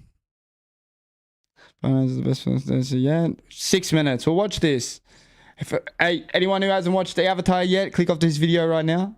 This is a review video, so spoilers ahead. Just a warning. The third Avatar film. If not, come back in 5 minutes and I should be done. Should be done with this video. Fire and Ash is finally here amidst a very strange level of pressure. Writer and director James Cameron has a history of exponentially expanding the scale and scope of every sequel he's ever been a part of. Just think of the jump. Yo, what's doing, bro? Welcome to the stream. Appreciate you for coming through. What's going on, brother? What's going on? Terminator to Judgment Day, the first Avatar to Way of Water. XYZ. And so I think the first thing to note about XYZ, I mean, is that is not Cameron's modus operandi here. This is not a further wild evolution of the Avatar saga, but a true continuation follow-up to everything that Way of Water set up. But let me back up for a second. I remember watching the first Avatar film. By the way, if you haven't watched this video, brother, if you haven't watched this movie, I'd skip and come back in 5 minutes. This is what's it called? This is probably spoilers ahead for the movie Avatar: Fire and Ash if you haven't watched it yet. Just a little warning, bro, if you're in here on the YouTube shorts. Theaters. Damn, that looks like Mr. Beast. If he had a dad, half nut. Who? What, me? And then I never saw theaters. Let me back up for a second. Hey, that comment's gold. Yo, you're getting put on the screen. You're getting put on the screen. That comment is fucking gold. If this wasn't pinned, you were getting pinned, brother. You were getting pinned. Second, I remember watching the first Avatar film several times in theaters, captivated by the story and blown away by the visuals. And then I never saw it again. The internet told me it was a derivative kind of fucked off for like 15 years. Gully, had no cultural relevance, and therefore was unworthy of any further consideration. Are you sad? And nah, so I'm good, bro. I'm good. My love of Avatar was just the result of me being a misguided and naive teenager. 13 years later, yeah, this is a shit video though. New subscriber, appreciate it, bro. Appreciate it. This is a shit video. If anyone's got anything that they want to suggest to me, get in the Discord and suggest it up in here. Reaction suggestions, and we'll get onto it, eh? New subscriber, thank you boys so much for subscribing. You guys are legends, man. You don't even know. Appreciate it heaps. I don't know why it's not coming up in my activity feed though on OBS. That's annoying me. I'll fix that for the next stream. But appreciate you, Shanta. Appreciate you, Bolt. Appreciate you, XYZ, and the stupid noob. All right, what are we watching, boys? What are we watching? Oh yeah, I want to watch the video that he watched. I'm not watching XQC react to it. I'll watch it. Here we go. Clout is one hell of a drug. Okay. I'm not watching fucking a 51-minute video, boys. I'm sorry. Yeah, he was desperate for views, but that's special. I can't. You know what? We'll watch this. We'll see which car terrorized the whole community, over eh? 100 pursuits over a 2-year period. Your smile looks fake. My smile's not fake, bro. My smile's not fake, bro. I'm doing all goods. Appreciate you for checking up on me, though. Appreciate that. If anyone's got anything they want to suggest, in the Discord, boys. In the Discord.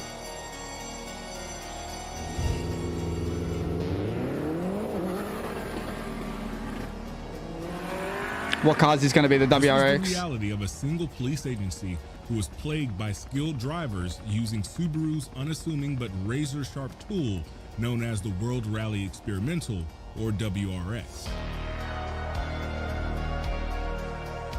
Yeah, of course. One of the best cars ever made.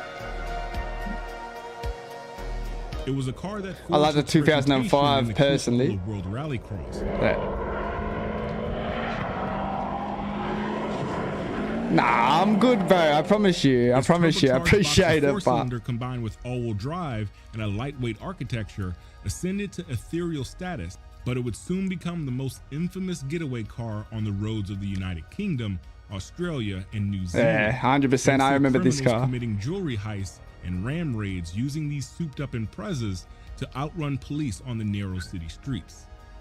It got to the point where they were so prevalent in the commission of crimes, police and public safety community groups wanted them to be speed limited, detuned of horsepower and torque, and in some cases outright banned in city centers. Oh, but a Subaru WRX was stolen at a gunpoint in Kingsford. I know where that is. Wow. Not for police.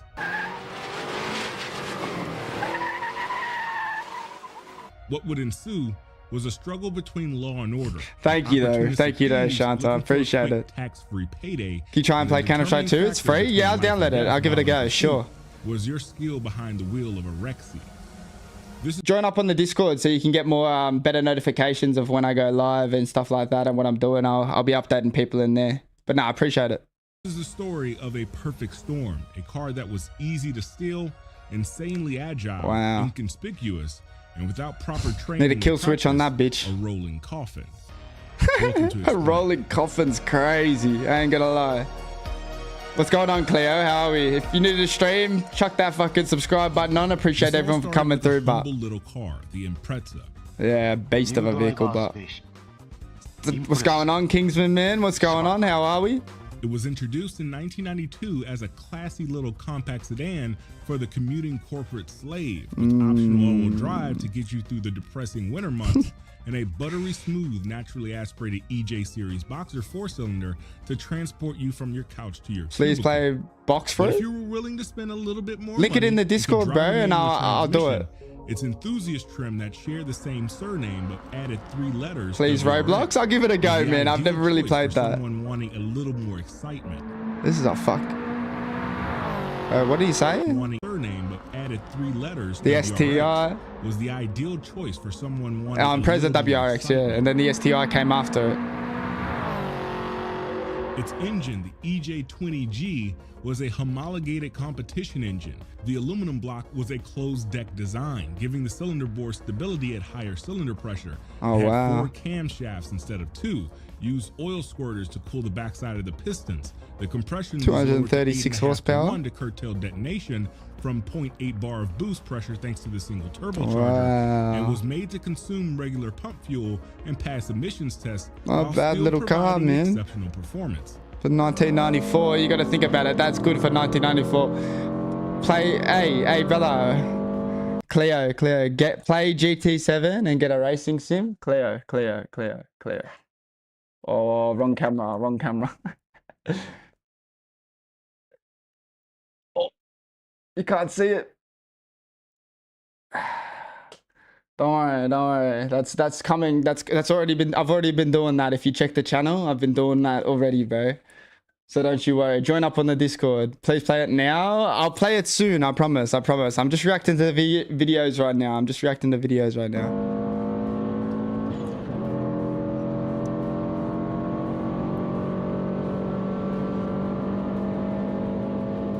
Fuck, look at that though. The Speedo can't even keep up with it. It's obviously down here somewhere. What a beast of a car. Yeah, Cleo, don't worry. The simulator's coming. It's just a bit hot tonight, you know? Drive system that utilized viscous coupling limited slip differentials for both the center and rear differential. Wow. The WRX could put down impressive stats 100% for tomorrow. only 240 horsepower. Look at that launch though. Fuck me The real test dead. of the Impreza would be in the World Rally Championship. And we are racing as McRae lets it rip. And he's the man. He's Oh, the man that I McRae. picked to win Everyone this rally. knows who He's gonna be the McRae early is. Surely, pace setter. surely. The Impreza was the successor to the aging Leon, while also being dimensionally smaller and lighter than the Legacy, If I'm honest, I don't even know what the fucking Leon is. which made it very promising as a rally car. British motorsport engineering firm ProDrive and Subaru Technica International would transform the Impreza to abide by FIA Group A regulations, which impose a 1.7 So it's FIA certified. That's interesting. times multiplier on engine displacement, making the 2-liter Boxer engine compete in the 3500cc class. And that's why. The end result was a car that was only 30 kilograms above minimum weight, used active differentials where the driver could control. All right, I want to look up what's the minimum weight for the rally cars. If anyone knows that, please put it in the chat. I'm not looking that up because it could be different now compared to back then. Most iconic of all, it wore the State Express 555 cigarette brand livery in blue and yellow. Of course, the cigarette liveries. Very nicely with a 118, 119, 120. I tell you what, good time I think for this one. What a nicely through beast. that corner. Down to the finish now, 127.2. Wow. In its debut at the high speed and difficult to master Finnish 1000 Lakes Rally, it would podium second place, piloted by Ari Vatanen. The Subaru Impreza has run faultlessly for the whole event, but was Ari Vatanen happy with second place? And in 1995, it would finally do it. and manufacturer's title win for Subaru, with Colin McRae winning the driver's title in the Impreza 555. Everyone wants to know what the secret of success is. Is it the car or, dare I say it, the driver? What do you think, the driver? It's a driver, of course. 1996 and 1997. Of course, it's the fucking driver. The manufacturer's title, really solidifying Subaru in the heart. Personally, I haven't played CS2 or CS1 even, but I'm interested in playing it. A few of my mates play it. They've got like they're so into it. It's crazy. Of enthusiasts around the world, and the street versions sold like hotcakes. Yeah, fucking oath they would have. I saw people doing that in the rally, and they'll be like, "Yeah, I want to do that in real life." They were kind of easy to steal. Kill switch. Japan, amongst the developed world, had an extremely low crime rate, and this made anti-theft systems for Japanese-built WRXs kind of an afterthought. Door locks and a keyed ignition cylinder was standard, but without an immobilizer that would disable the ECU from firing the injectors when the proper key wasn't detected by the transponder, it was an easy target for thieves. When the WRX was exported to Australia, they quickly became the preferred tool for hunt for used in series of ram raids. That means they were fucking stealing shit in these cards. Ram raids were just like they sound. Criminals would use cars to ram through jewelry stores and storefronts, grab as much merchandise as possible, and then leave with sometimes 200,000 Australian dollars worth of merchandise, if not more, on the black market. There was one recently a couple years ago. It wasn't an Impreza though. Was the real challenge. So gangs would use high-performance cars like the Holden Special Vehicles Club Sport V8. Yeah, beast of a vehicle. Had 4 doors and a lot of trunk space to carry stolen goods, and a 5-liter V8 that could wow, look at the top speed of it for a 1990 car. Fucking Central Business District alone, there were over 200 ram raids between 1994 and 1997, and a new trend began to rise: Subaru Rexys. The Rexys were lighter the though. Desirable 4-door characteristic, but with all-wheel drive and a nimble chassis, it was more agile in the narrow city streets, and especially in the wet. Yeah. They were lighter, smaller, and they were all-wheel drive. They were always going to be better than the Commodores, unfortunately. If anyone's new to the stream, make sure you press that follow button, like the stream, do all that good stuff. You know, appreciate everyone for coming through. This ram raiding explosion was met with knee-jerk reactions from insurance companies and police departments. In New South Wales, the insurance companies like GIO, QBE, and CGU. So I've never heard of CGU or this one, but GIO is still around. Just to let people know. Would not insure any Subaru WRX under any condition. And the ones that did, like RACV, AAMI, and FAI. So Amy's still around, FAI, I don't know about them, and I don't know about them. Would often quote astronomical insurance. How are you now my third favorite YouTuber? Thanks, brother. I appreciate that heaps. For criminal activity. The New South Wales police had a trick up their sleeve though. They would purchase 3 Subaru WRXs to be used as highway patrol units and intercept ram raiders before they can vanish into the night on the motorway. They've been doing this shit. Like, I ain't gonna lie. Like, they've been doing this shit, the police in Australia. But for them to get WRXs, that shocked me because I thought they only had Commodores up until like recently, like 2017. It was an identical story. Impreza Turbo 2000 models, which were the UK's version of the venerable WRX, and its competition, the Mitsubishi Lancer Evolution, I'd rather an Evo. Imported by rally art dealers, were wreaking havoc on local police forces. Both these cars would become the main characters in one of the most dangerous police pursuits ever recorded. On March 25th, 2000 in Basingstoke, England, around an hour's trip from London. Can you look up donk, please? What's donk? I'll look it up in a sec. Just link it in the Discord if you want. And I'll watch it after this. Within 7 minutes. Wow, 7 minutes and he's out? Fuck. Nowadays you'd be fucked. 2 stolen cars waiting outside. Maybe. Lancer Can't trust the police. 6, and a Subaru Impreza Turbo. And then they were off with the loot.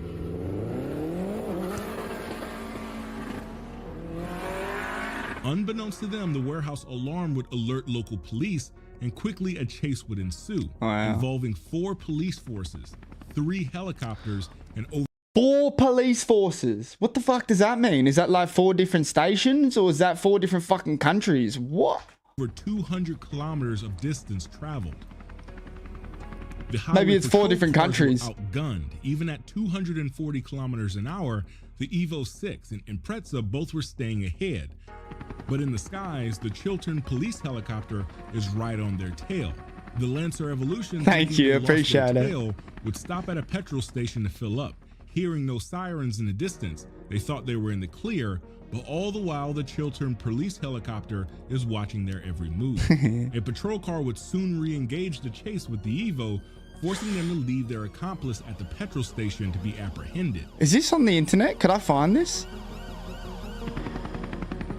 Oh wow. The Lancer Evolution would eventually fall victim to spike strips laid out ahead of the chase. They got him. The driver's side rear tire, so what'd he do? Jump out? The thieves would bail after 2 hours of pursuit, 240 kilometers of road covered from Basingstoke to West Midlands. He did jump and out. Would receive 11 years in jail. Not different countries. The Subaru Impreza Turbo, however, it got away, only to be used in an armed robbery the following day.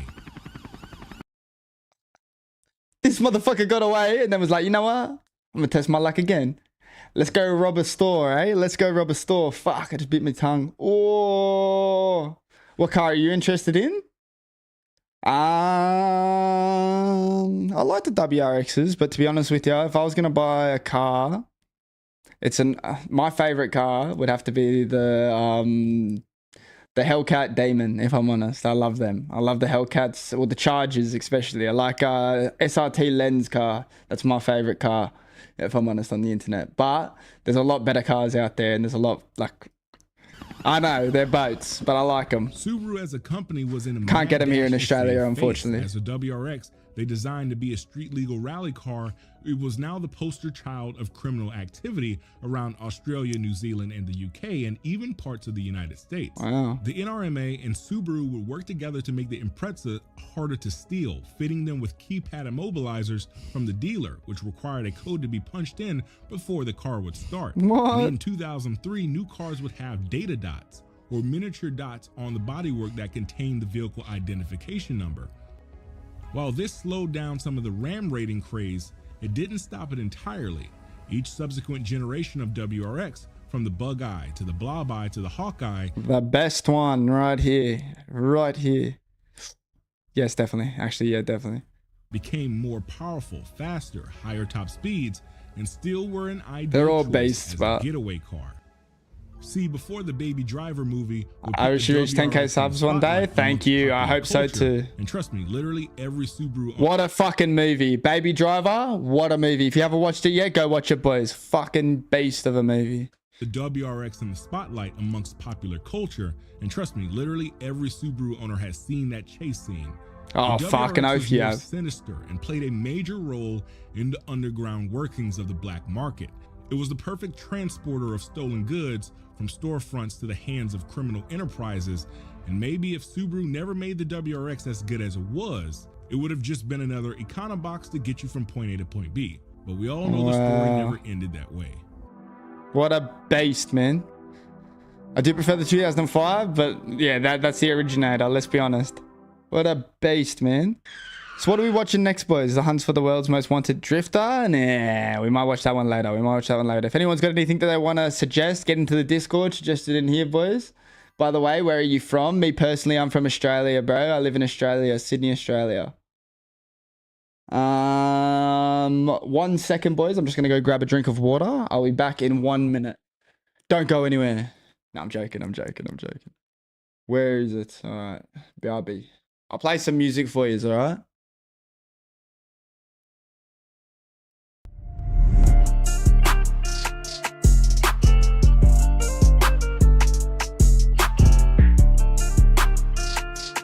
Bagging up the mouse, we do the mouse stop. Got a ratchet in my coat, got a girl doing coke. We drink up and we smoke, but she always do the most. It kinda turned me on the way she licking on my stones. My chains on antifreeze, it look like I made a clone. Wanna see you get more sassy if it bring out better emotions. She called me a god the way I floated in her ocean. When I floated, I gave her a dose of, she was already hooked. If you always there for me, that's a really good look. I'm changing up your salary, cause I'm getting to know you.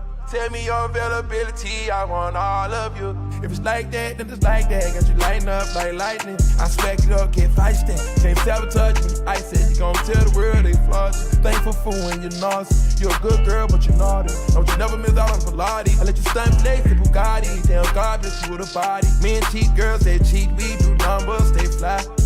If it's getting to you, then we fast forward. Yeah, staying low like a stash house.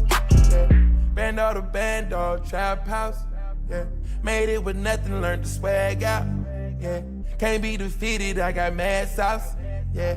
Why would I front like it ain't my fault? Drank up and we smoke, but she always do the most.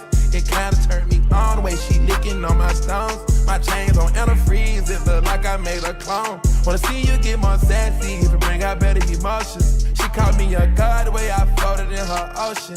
She called me Messiah the way I floated in her ocean. Yeah, Jesus Christ, but I wasn't causing commotion. Hit it so right, had her soaking in the ocean. Yeah. Such a habit to turn off my... Hit Such a habit to turn off my thing, drinking and smoking. Drinking and smoking. I done went from GG to BB to LV. I done fuck with Kiki and Lily and Nene. I just feel so proud of you when I got my beef. Alright, turn it off. Alright, so what are we watching next, boys? What are we watching next? Let me get back up to YouTube chat. Do you know Shrimpy? Maybe. Maybe. Do you mean that Skimpy guy? The guy who does the Minecraft stuff?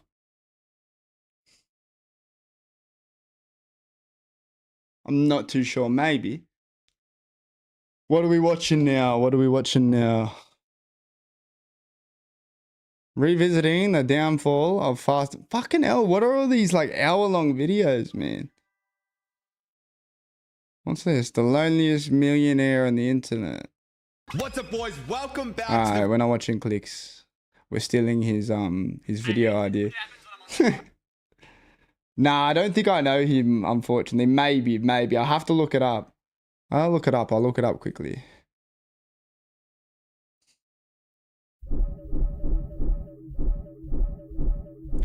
Alright, so how do you spell it? S-H-R-I-M-P-Y.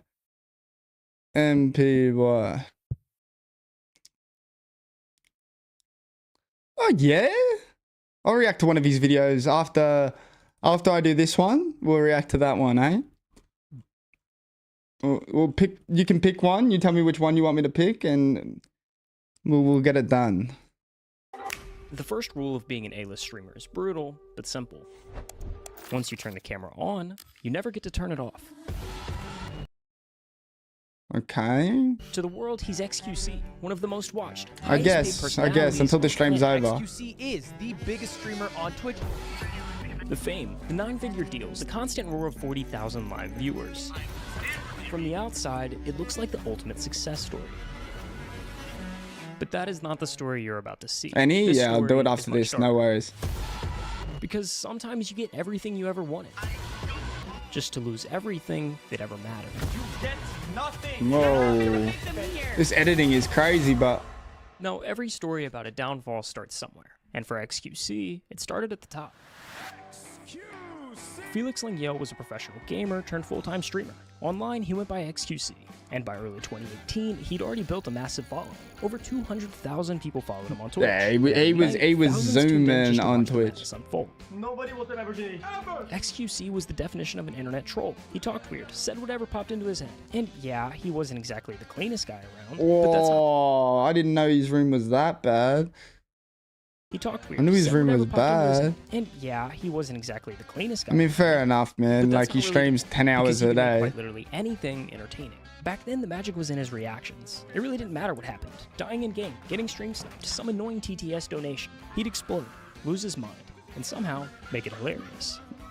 But over time, the chat started catching on. They realized that the more they pushed him, the better content got. So it kind of became this game. Who could piss him off the most? Who could get the biggest reaction? Every week, the stunts got worse. I'm enjoying your vid. Appreciate that. Heaps. The line between the stream and real life was starting to blur. And in about 2 seconds, someone was about to take it too far. I'm coming out. Yes. What? Hands up, hands up. Oh. For the first time in his life, Felix found himself. I see where this is going. Of a few standard issue LAPD Glocks. That's fucked. I bet you some fucking little dweeb fucking swatted him. That's annoying, man. A viewer Fuck. from his stream had found his home address and called the police, reporting a violent threat.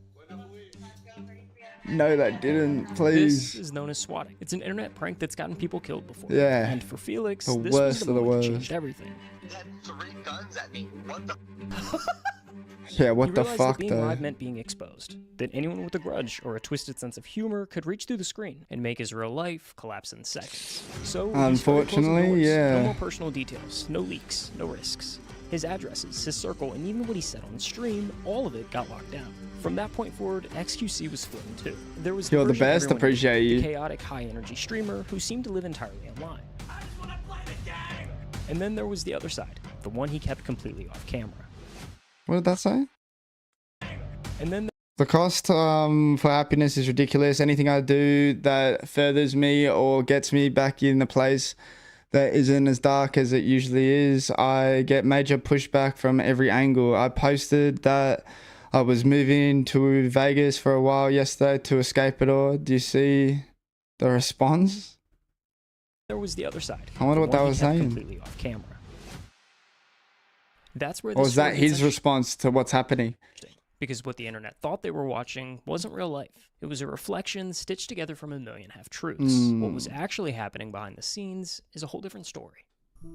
Part With 1. Felix's address being leaked online, he realized he needed to move. He left his apartment and moved in temporarily with the girl he had met just a few months ago. Her name was Sammy, a fellow streamer in the Overwatch community, better known as Adept. With a new setup and a new apartment, Felix once again went live. I remember they were dating. That was a while ago. I remember they had arguments all the time on stream. I always saw clips of it, like little things here and there. I don't remember It's what time is it? 10? exactly what it was. Go again. And from the outside, nothing looked wrong. If anything, it looked better than usual. Is this working, boys, or what? He was streaming more than ever, laughing more than ever, making more money than ever. Does that look like a shark? Every month, the numbers continued to climb. The chat was bigger, the clips were everywhere, and Twitch was basically becoming his playground. Eventually, Felix found a new place, something more permanent, and Adept moved in with him. Online, they insisted they were just roommates, but whenever they were on stream together, they didn't exactly look like just roommates. Yeah, because they It was kind were. of sweet. Two streamers building a life They off of the were. same madness. They I don't know how young people sometimes are in argued, this. but the infinitely parasocial chat would eat it up. It felt like a look into his real life. And maybe that's why nobody thought twice when things seemed off. If he changed rooms, it was just a new setup. If he ended the stream early, chat blamed the bad sleep schedule. Little things you only notice when you already know how the story ends. From 2020 to 2022, it was the golden run. XQC became Twitch's poster boy. He was the single most watched streamer for 3 years in a row. He'd go live Wow. for 10 hours a day. 3 years in a row is game, crazy. Reacting to whatever was trending for 3 years in a row. He'd go live for 10 hours a day, grinding some random game or reacting to whatever was trending. Then go to sleep, wake up, and do it again the next day. OCC plays Counter-Strike? Yeah, I'm sure he would. He's into all these type of games, but he loves On the these surface, games. XQC was living the perfect life. He had the fame, the dream car, the $1 million mansion, and the cherry on top of it all, Felix and Sammy finally told their fans what everyone already knew. They were dating. Everyone watching Wow. thought, damn, XQC's living the dream. Bet you no one could have guessed And for that. a while, maybe he was. But in reality, everything was falling apart. To understand why everything went wrong, we need to rewind, all the way back to 2018. After moving in with Adept, the swattings didn't just magically go away. Somehow, within weeks, his address kept getting leaked online, and once it was out there, it was only a matter of time before the police showed up at his door. Tell you one thing I'm noticing straight away, boys. I just want you to have a quick look at. Look at every background here. Every background is different. Adept, the swattings didn't just magically go away. Somehow, within weeks, his address kept Different getting leaked background. online, and once Different it was out there, background. it was Different only a matter background. of Different time before the background. police Different showed up at his background. door. Actually, get me the out of here, man. I'm so. Where even are you, bro? Holy Looks like he's in someone's spare room or something. I'm out to, man. I don't want to live anymore. Felix learned fast. After those first incidents, he made sure it never happened live again. No cameras. I no mean, fair enough. People are fucking with him hard. Like, he go wherever you gotta go, bro. Like, if he actually is at someone's house and shit like that and stay in someone's spare room, but like, fuck. Because that's sad, man. Look at this. Reactions, nothing for the trolls to feed on. We'll be on the move for a little bit, but it'll be fine. I'm not gonna talk about it too much. It's whatever. Smart guy. But every time he thought he'd found a safe spot, something would slip. One day he'd be streaming from one place, and the next somewhere completely different. I'll find a way to get my stuff somewhere that's I can keep it safe. I'll find a way. Sometimes he'd crash at a friend's house. I think or head he back to did. Montreal to I stay don't with his know. parents until he could find a new place. But none of it really felt safe. Almost every day, the police came to our house with a full squad. I was genuinely scared that I was going to die. Now, anyone near Fair enough. family, Fucking friends, hell. You don't know what those were people in have danger said. solely because he was there with them. Just me being around people like endangers them. It's just kind of like unfair. It is scary, And man. the worst part, there wasn't really anything he could do about it. The more famous he got, the bigger the audience became, and the more dangerous that 1% of it became It too. is scary. I don't know what the is wrong with you guys. I don't know what the is wrong with you absolute degenerates. Moving became routine. Every so often came a new house with a new setup, and each time it looked the same. A plain, empty bedroom. I just thought if I purchase a home and I'm the only person on the title, it's my home. I thought, what could possibly go wrong? And sometimes I realized like I mean, he's got a pretty unique name though. Depending where he's living, like fuck, he'd have a pretty unique name. it just doesn't matter, dude. I can't have shit. Whether he had an actual setup or not, he'd start streaming regardless. He simply wasn't going to let that 1% of viewers ruin it for the other 99. Over time, he would slowly but surely fill the space. Sometimes it was posters on the wall, or adding a bed, cool lights, or maybe some plants to the stream room. But it seemed like the minute it actually started to feel like a home, like someone actually lived there, the cycle restarted. Okay, well, I guess we'll move again, and we'll start it again, and hopefully, and it's probably gonna blow up again. That's fucked. After a while, you could see it wearing on him. The sleep deprivation.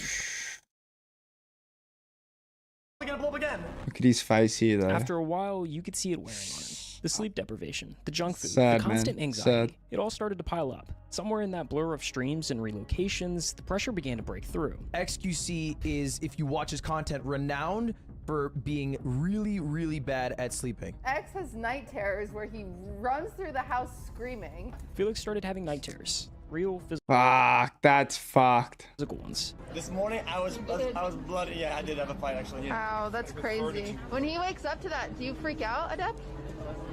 It doesn't scare you? He'd wake up gasping, disoriented, sprinting across the room trying to escape something that wasn't there. And so, oh my god. Fuck. I just wake up with no air. It looks fake, but like you know it's real. It's like it's so sad, man. It is sad. And I just run.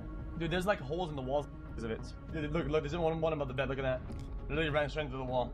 Whether he was with Adept or staying with friends, they would have to pull him out of it before he hurt himself. Yeah, but man. sometimes he didn't wake up fast Shrimpy also lives in Australia. Yeah, I'll watch that video after this. I hurt myself in panic. That's all. So I don't really know what happened. Wow, wow, he gave himself a black eye. And then, the very next day, he That's was still crazy, alive. bro. Because for Felix, stopping meant thinking. And thinking was worse. In a way, when I go live, I have my own little sun or my little spotlight above my head, right? Recently, it's been like, spotlight goes off, and it's just darkness. Fuck. At one point, after years of this cycle, things got so bad that he started writing a will. He genuinely wasn't sure how much longer he'd last if things kept going the same way. I had a bunch of bad thoughts. Things kept happening that were really bad and scary. I felt like I wasn't gonna live very long. When he began going through what he had and figuring out where it should all go, it naturally fell to his family. But one name wasn't there, Adept's. And when she found out, everything blew to Kingdom Come. Ooh. This was the start of something that would turn into one of So she saw her name wasn't on his papers, and she freaked out. the Fuck. most bizarre and public breakups the internet had ever seen. I didn't say this too things too just much, kinda if I'm honest. Started like blowing the fuck up, you know? When Adept found out she wasn't included in Felix's will, the tension between them began to boil over. Why are you raising your tone? You're raising your tone. You're raising your tone. I mean, fair enough. He wants to show over. Like, fuck, but I would have probably muted. That's fucked. It's a fucked situation for him. That you do every time. Okay, can you understand? Depends what she's actually that saying. I always do this, and it's not target. What started as a couple's argument slowly grew into something much bigger, one that pulled in Felix's family and refused to fade. Simi, you called my family psycho, crazy, conniving ass crack. I blame Oh my gosh, look at his heart rate. You called my family Oh, fuck. psycho, crazy, conniving ass crack. I blamed myself. You talked to me for 3 hours, blaming everybody else.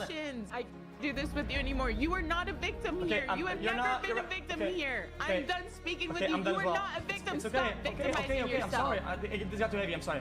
Victimizing. Over the next few months, things only got women, worse. bro. Arguments Some kept chicks, resurfacing, man. and every attempt to fix things seemed to just make it worse.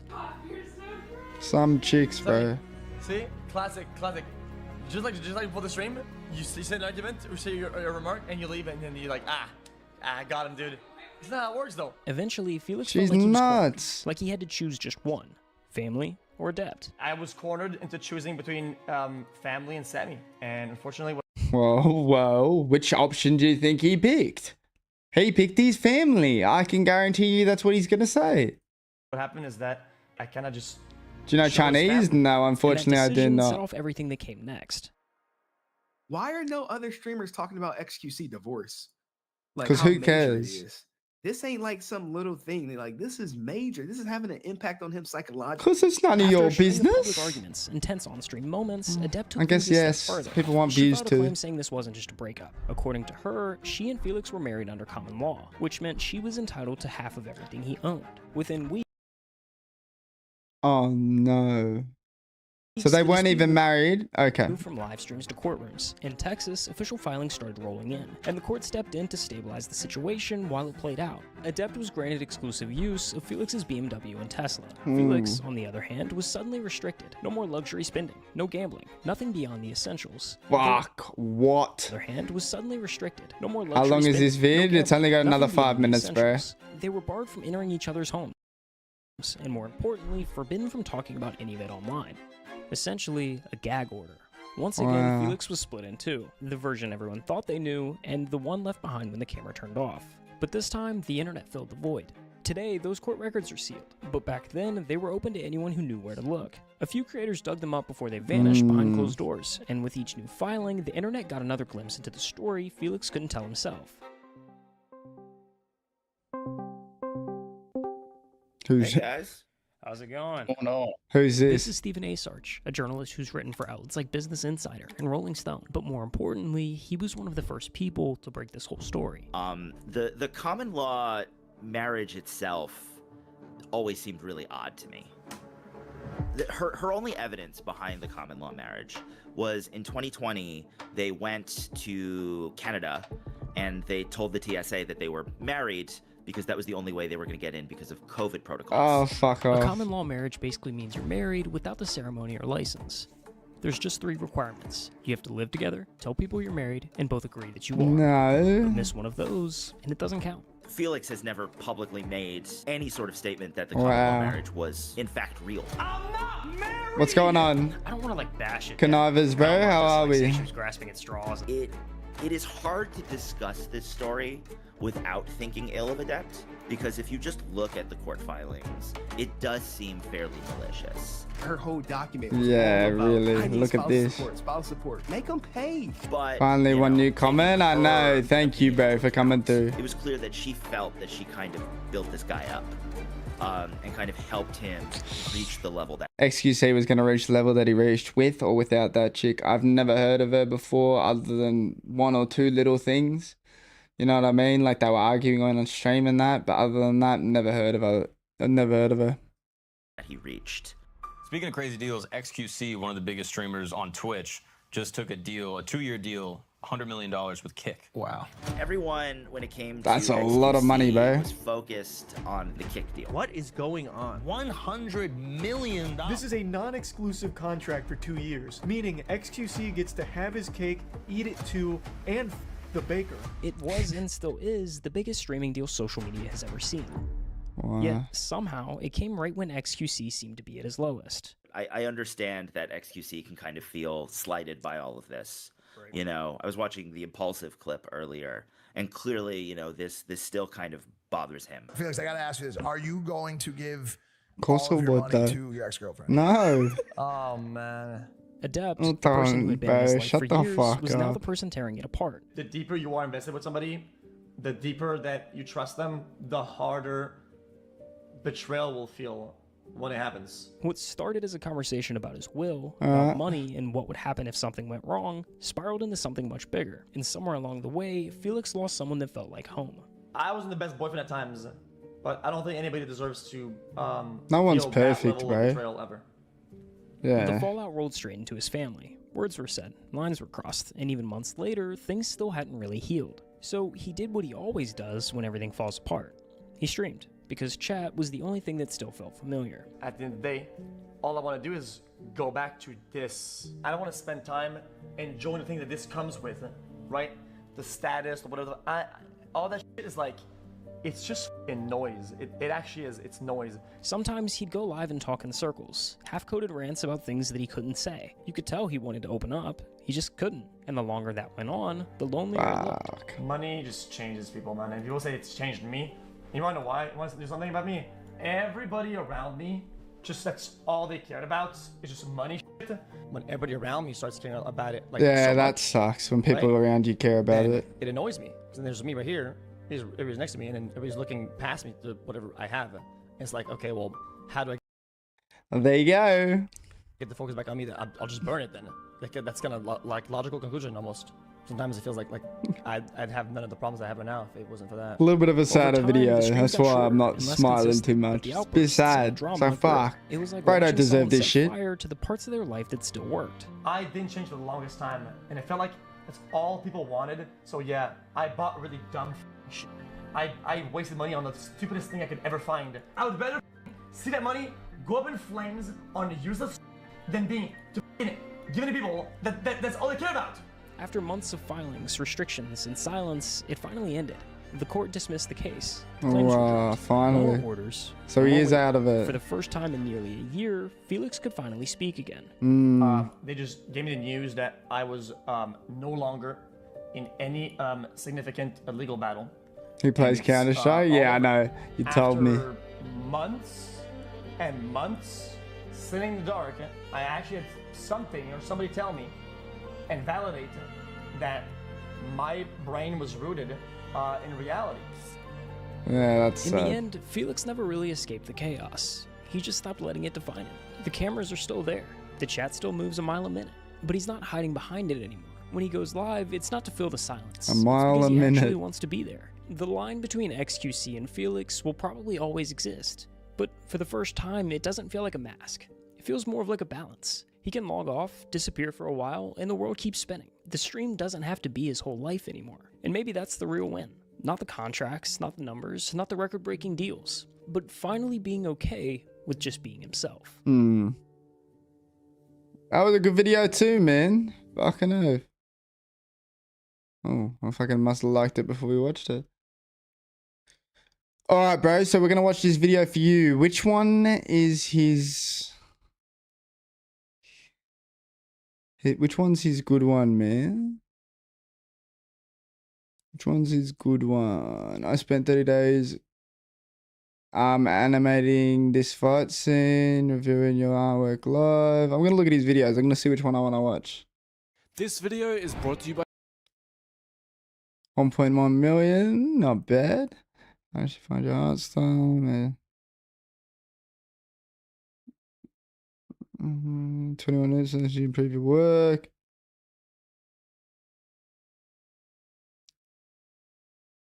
I'll watch this one, maybe. We'll see. Let's see if there's any better ones that I can watch. How to make color with alcohol markers.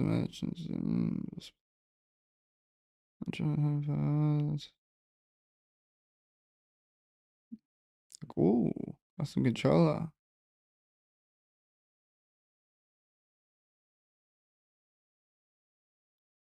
Yeah, I'm gonna watch that one, I reckon. This video is brought to you by Raycon. Alright, well I'm gonna go grab a drink of water and then I'll be back because fuck, my mouth keeps getting dry. I'm gonna grab the bottle this time, but I'll bring it back. I'll bring it with me. Alright.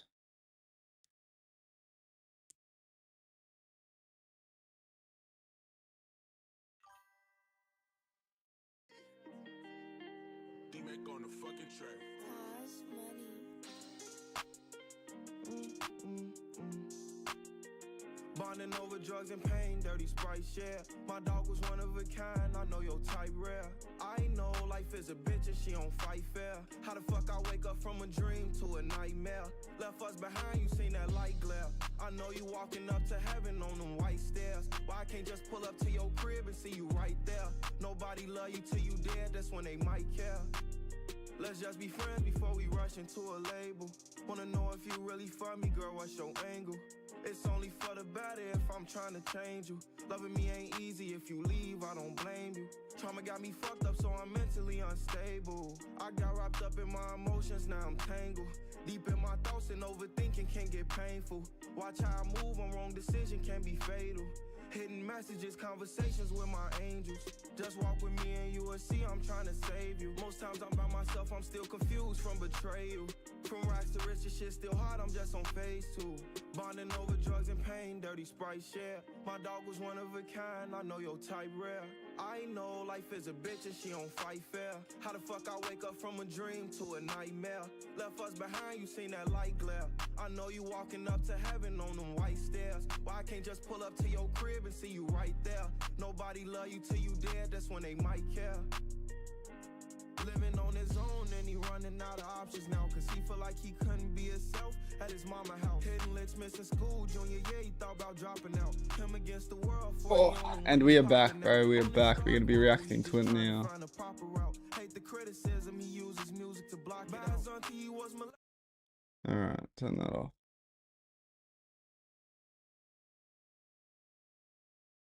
Watch his shorts? Wait, you reckon I watch his shorts over this video, or do you reckon I watch this video, bro? It's up to you, whatever you prefer. Let me know. Oh, what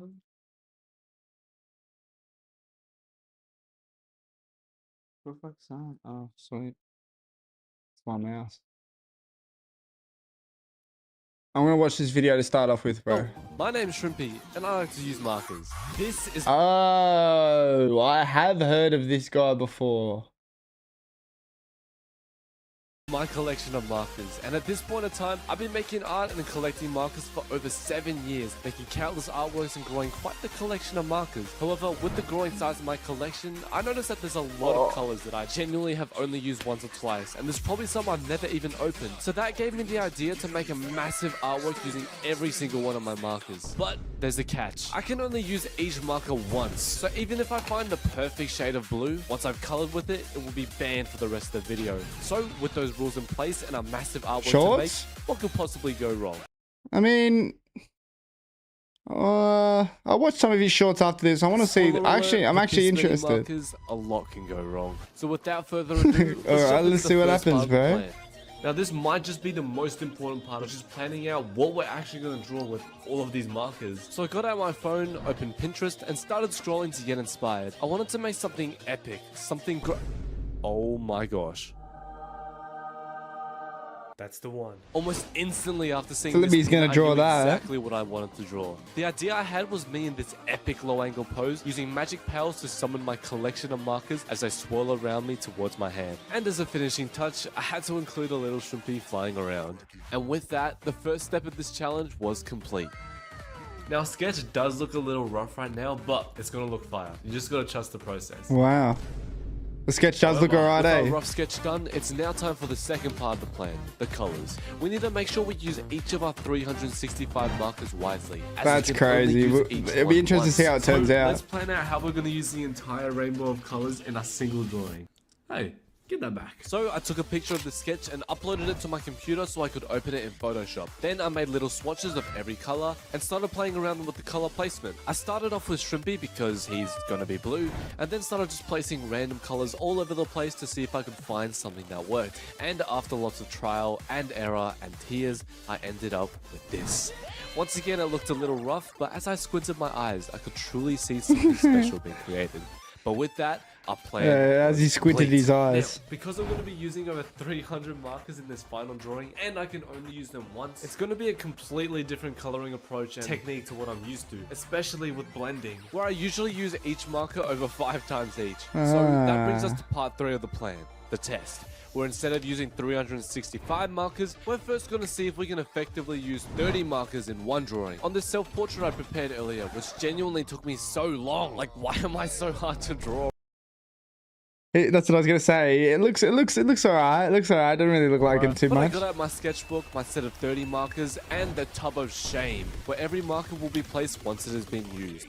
And with that, it was time to start drawing. It was actually really scary and weird to use markers like this. Only having one chance at using a color is kind of like playing a game on hardcore mode. But I focused on getting the shadows down first and just trying to make the artwork look colorful and fun without really worrying about realism. And this actually started out really well and felt really freeing, being able to use literally any color in any area. Oh, and watch this. Oh wow. Look at the fucking, the way he's using the colors is crazy though. Non-useful marker colors that don't really add anything to the artwork, like these ugly greens.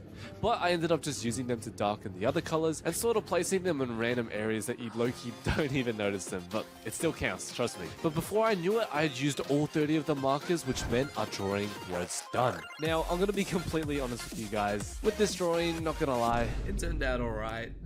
Turned out really good. What are you talking about? But I wasn't super happy with how the face turned out. Yeah, And I know why. alright. It's because I just tried using too many colors on the face when I didn't have to. But that's completely okay because one, it was just a test, and two, because we're human and we're bound to make mistakes. Not every artwork can be perfect. Alright, bro. Isn't that right, Shrimpy? Yeah. You're just terrible at art. Filled with rage and sadness, I took notes on what to improve on from this subpar attempt. Yeah, this so that guy's I'd be funny, ready bro. for the final artwork. But with that, it was time. But as I got out the huge A3 sheet of paper, oh no. I had run out of paper. I searched everywhere, but no paper could be found. I call bullshit. As if he's running out of paper. What am I gonna do? I had arrived in the art shop, and amongst the beautiful selection of markers and paper, I had found the exact paper I was looking for. So I secured it and drove home in the 38-degree heat and got ready to begin the sketch. Everything we have done in this video has led up to this moment, the 365 marker drawing. Now, not gonna lie, after the practice drawing didn't go exactly as planned while we were only using 30 markers, I was a little nervous of the big drawing, especially because we're gonna be using 10 times more markers. And to add to that, I was really liking the sketch and didn't want to mess it up. But these moments of uncertainty are what these challenges and being an artist are all about. Getting out of our comfort zone and trying new things where we don't necessarily know whether it's gonna turn out good or not. But as I add the finishing touches, our sketch is complete, and oh my goodness, seeing the tiny concept sketch we made turn into this massive artwork is actually crazy. Not bad. Don't you be celebrating yet? Cause it's finally Looks mad. 320 Ohuhu markers, 44 let's see what he can do with the markers though. gel pen, totaling to 365 markers. Bro, he's got that I some could skills only use already, once. but you can tell. Everything we've done in the video has led to this moment. So in order to lock in for the coloring, I'm gonna need some music. This video is brought to you by Raycon, who were kind enough to send me a pair of their everyday wireless assistive noise cancelling and their super drawing. Music ready? It's time to lock in. Alright, there we go. I'm not listening to the ad. Skip the advertisement.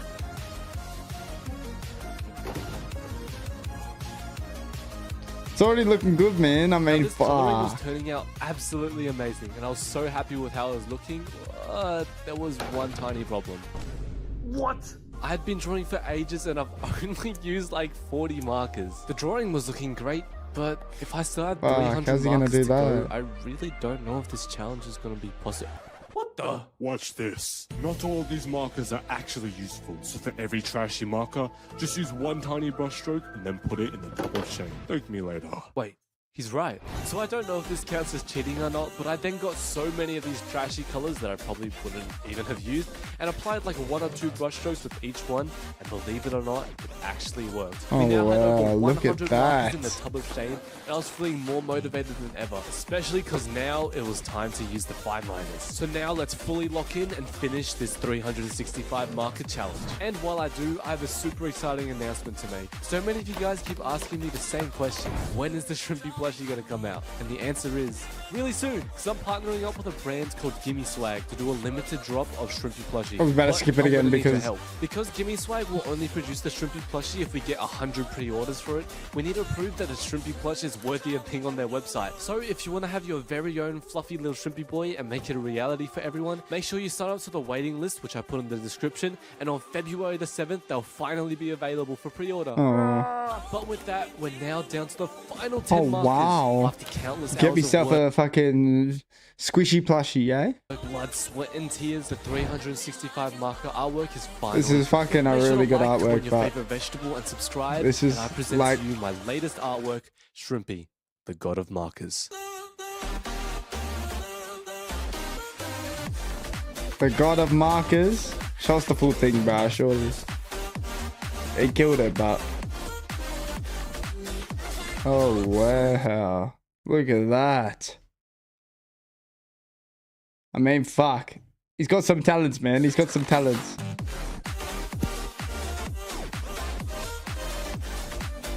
Alright, we'll watch some of his shorts now for you now, Shantar. This video is brought to you drawing with the same marker but from different brands. I got all these different marker brands, but they're all the exact same color, cadmium red. But when you test them on paper, the color's the slightest bit different. So let's see if you can color a full artwork with the same marker. I started out by ordering the markers by their value, then began coloring the lightest areas of the portrait. But I quickly realized a huge problem. These markers were so similar in color that in some areas you can barely tell the difference. But that didn't stop me from creating an artwork. So I took advantage of layering the markers to create darker tones and drawing super fast to create lighter tones. Let me know in the comments what marker color I should use next. Drawing with the same Doesn't look marker, the best but because it's drawing, very but I hard to can only do. use pixels. Wait, what? This means instead of using smooth lines like normal, I can only create my drawing by filling in one pixel at a time. It looks alright. Like he's not going too bad, this bloke. How long it takes you to guess who I'm drawing. I started out by creating a pixel grid with my ruler. Then I began drawing my character pixel by pixel. Oh, what an effort, bro. And because I didn't draw a sketch first, I was not trusting the process. But because I was just filling in pixels, I didn't have to worry about having steady lines or blending colors, so it was so satisfying. And after filling in hundreds of pixels, this is how it turned out. Drawing, but I could only use Not pixels. bad. I don't know who it was. Those people who wants to get better with colored pencils, but you can't get them to color smoothly, you're doomed. I'm just kidding, because here's how to use pencils like a pro. The first mistake I see artists make is rushing and pressing way too hard on the first layer. Colored pencils. This guy's more like, what's it? Oh shit. These are my blow pen markers, and the cool thing about them is they have the ability to spray like an airbrush and color like regular markers. But the question that everyone keeps asking me is, can you color a full artwork with them? Let's find out. First, they have to be able to color smoothly, and although their marker color is pretty smooth, the airbrush has a bit of a weird texture, but it actually looks pretty cool. But next, they have to be able to blend, but because they have water-based ink, they do not blend very well. But the most Yeah, this guy's cool, man. I'll react to a few more of his shorts a little bit later, though, probably. Blow super hard and then take it apart again. So let me know your final rating for these markers out of 10. These Wow. are blow pen markers. Yeah, got some talent, bro. Got some talent, got some talent. But I think that might be the end of the stream for now. Unfortunately, brother. I appreciate you so much for coming through, Shanta. I don't know if you're a guy or a girl, but I keep calling you brother, so I'll try to stop that. I gotta remember to try to stop that. Don't answer, don't say it in here either. I don't want to know. But anyways, you take care. Whoever's in here, have a good one, and I'll see you all in the next one. Peace. Oh, you're kidding me. Well, Twitch.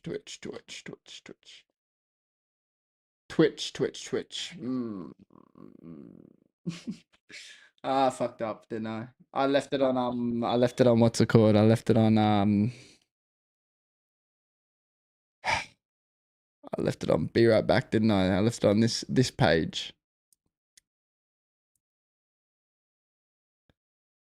That's what we were meant to be watching. Anyways, guys, appreciate you guys so much for coming through. I'll see y'all in the next one. Peace out.